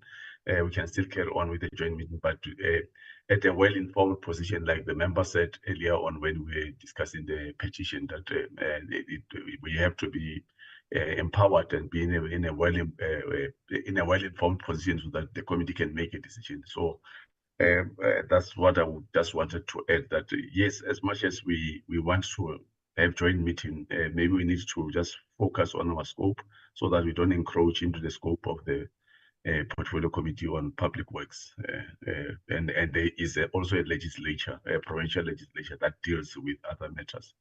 Thanks, Yes. Thank you for that input, Honorable Matutu. I tend to agree with the input, and I think that it would be sensible for us to wait for the report from the PSC on the matter, and then whatever recommendation we have flowing from that report will inform us as to how to deal with that issue. Would you be happy with that suggestion, that we wait for the PSC report on the matter?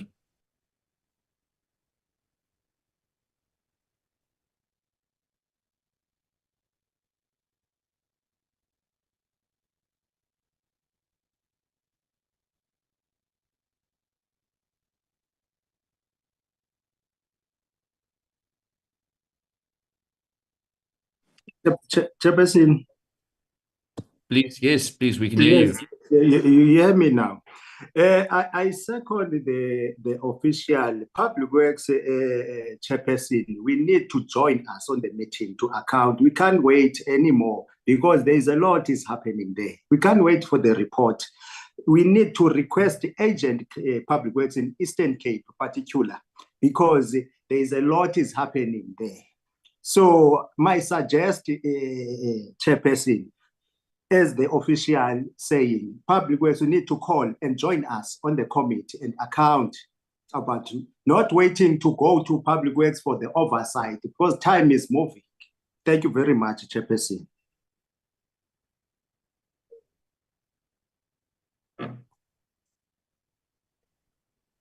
Yeah, members, I'd like to hear from other members of the committee. I don't agree with that recommendation. I think it's more sensible to work for the Public Service Commission's report so that we actually know what we have to go to the committee about. You know, I think it's good that we are keen to hold them accountable, but we need the evidence. You know, we need the report to hold them accountable.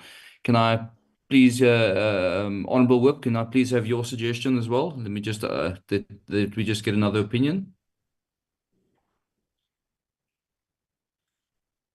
Thank you, Honourable Chair.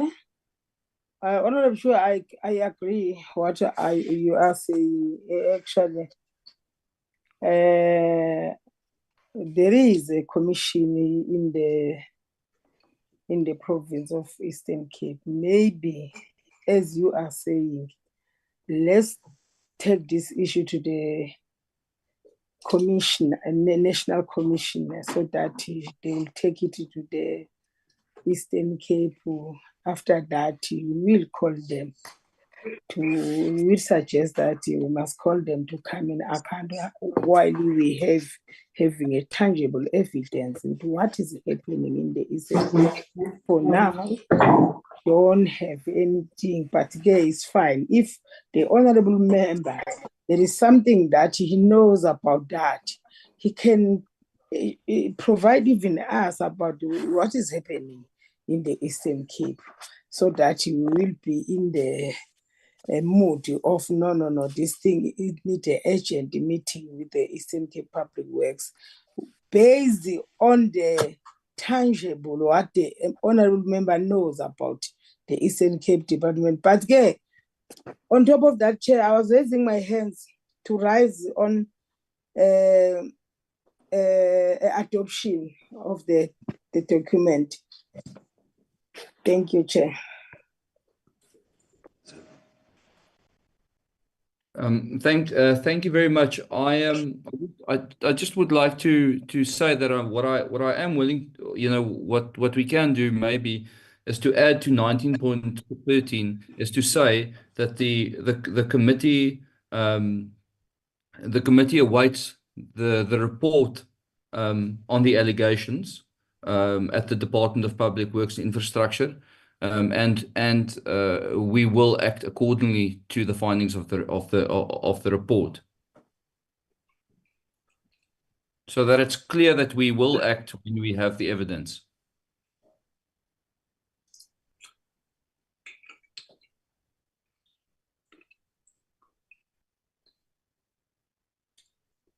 I think Chair, Honourable Matutu was raising the hands. Yes, Honourable Matutu, you can please go ahead, unmute yourself while we wait for the draft.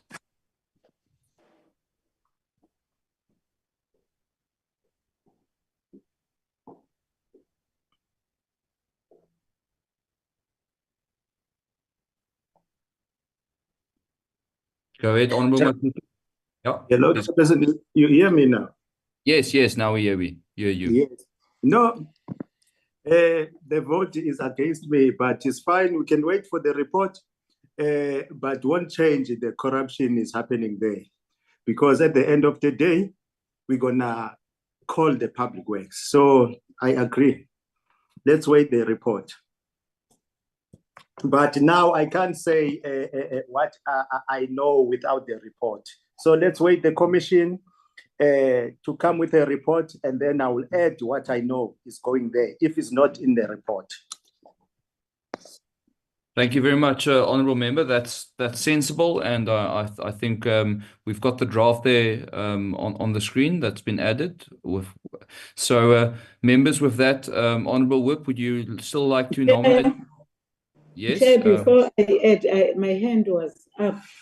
Apologies, Honourable Member. Okay. Please go ahead. Thanks, Chair. I would recommend that we give time frame on this one, Chair, for us to be comfortable, even if we are saying within 60 days, at least a report be presented. I don't know whether it's not a longer enough time for that, but we must give time frame at least for this one. Since it was on public domain and we are expecting report from Public Service Commission, Also, we anticipate that the province should have acted on the matter. At least I request that, and it be included on that point 9.13, Chair. Members, there's a suggestion that we put in 60 days. We can certainly ask for them to do it in 60 days. I don't have a tangible problem with that. Is there any member who would like to add to that or suggest a change? Seconded, Chair. I seconded 2 days, Chair. Okay, Honorable Matutu, are you happy with that? That we put in a 60-day time frame for the report? Yes, Chairperson. Thank you very much. I second my colleague. Okay, wonderful. So 60 days that's is enough, not more than that. okay.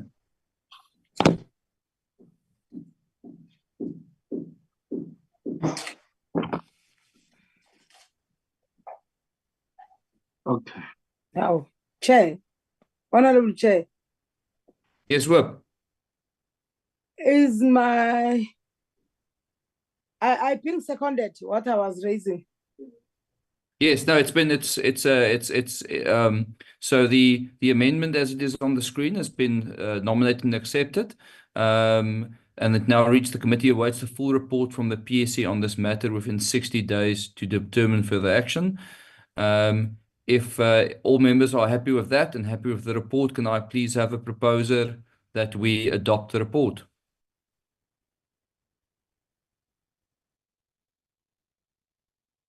No, Chair, I think we are happy. I therefore move for the adoption of this report. Thank you, Honorable Tikana. Honorable Renee. Oh, apologies. Honorable Thank you, Honorable Pollard. Renelwe. Thank you very much. I'm seconding, Chair. Thank you, With Will. Honorable Baba. Thank you, Honorable Kaba. We have a seconder, and with that, the report is adopted. Members, that brings us to the end of our agenda. Can I just hear from Masikole? Are you happy that we have worked through the agenda? Am I correct in saying that we don't have any items left? Yeah, you only left the adjournment, Chairperson. Thank you very much. Honorable members, we all need to get to the plenary. Thank you very much for the hard work put in, and I would like to just adjourn the meeting. Thank you very much. Thank you very much. Chair, Honorable Chair. Thank you, Chair. Chair. I'm here. Chair, can we talk after the meeting? I'll give you a call. Please, thank you. Thank you.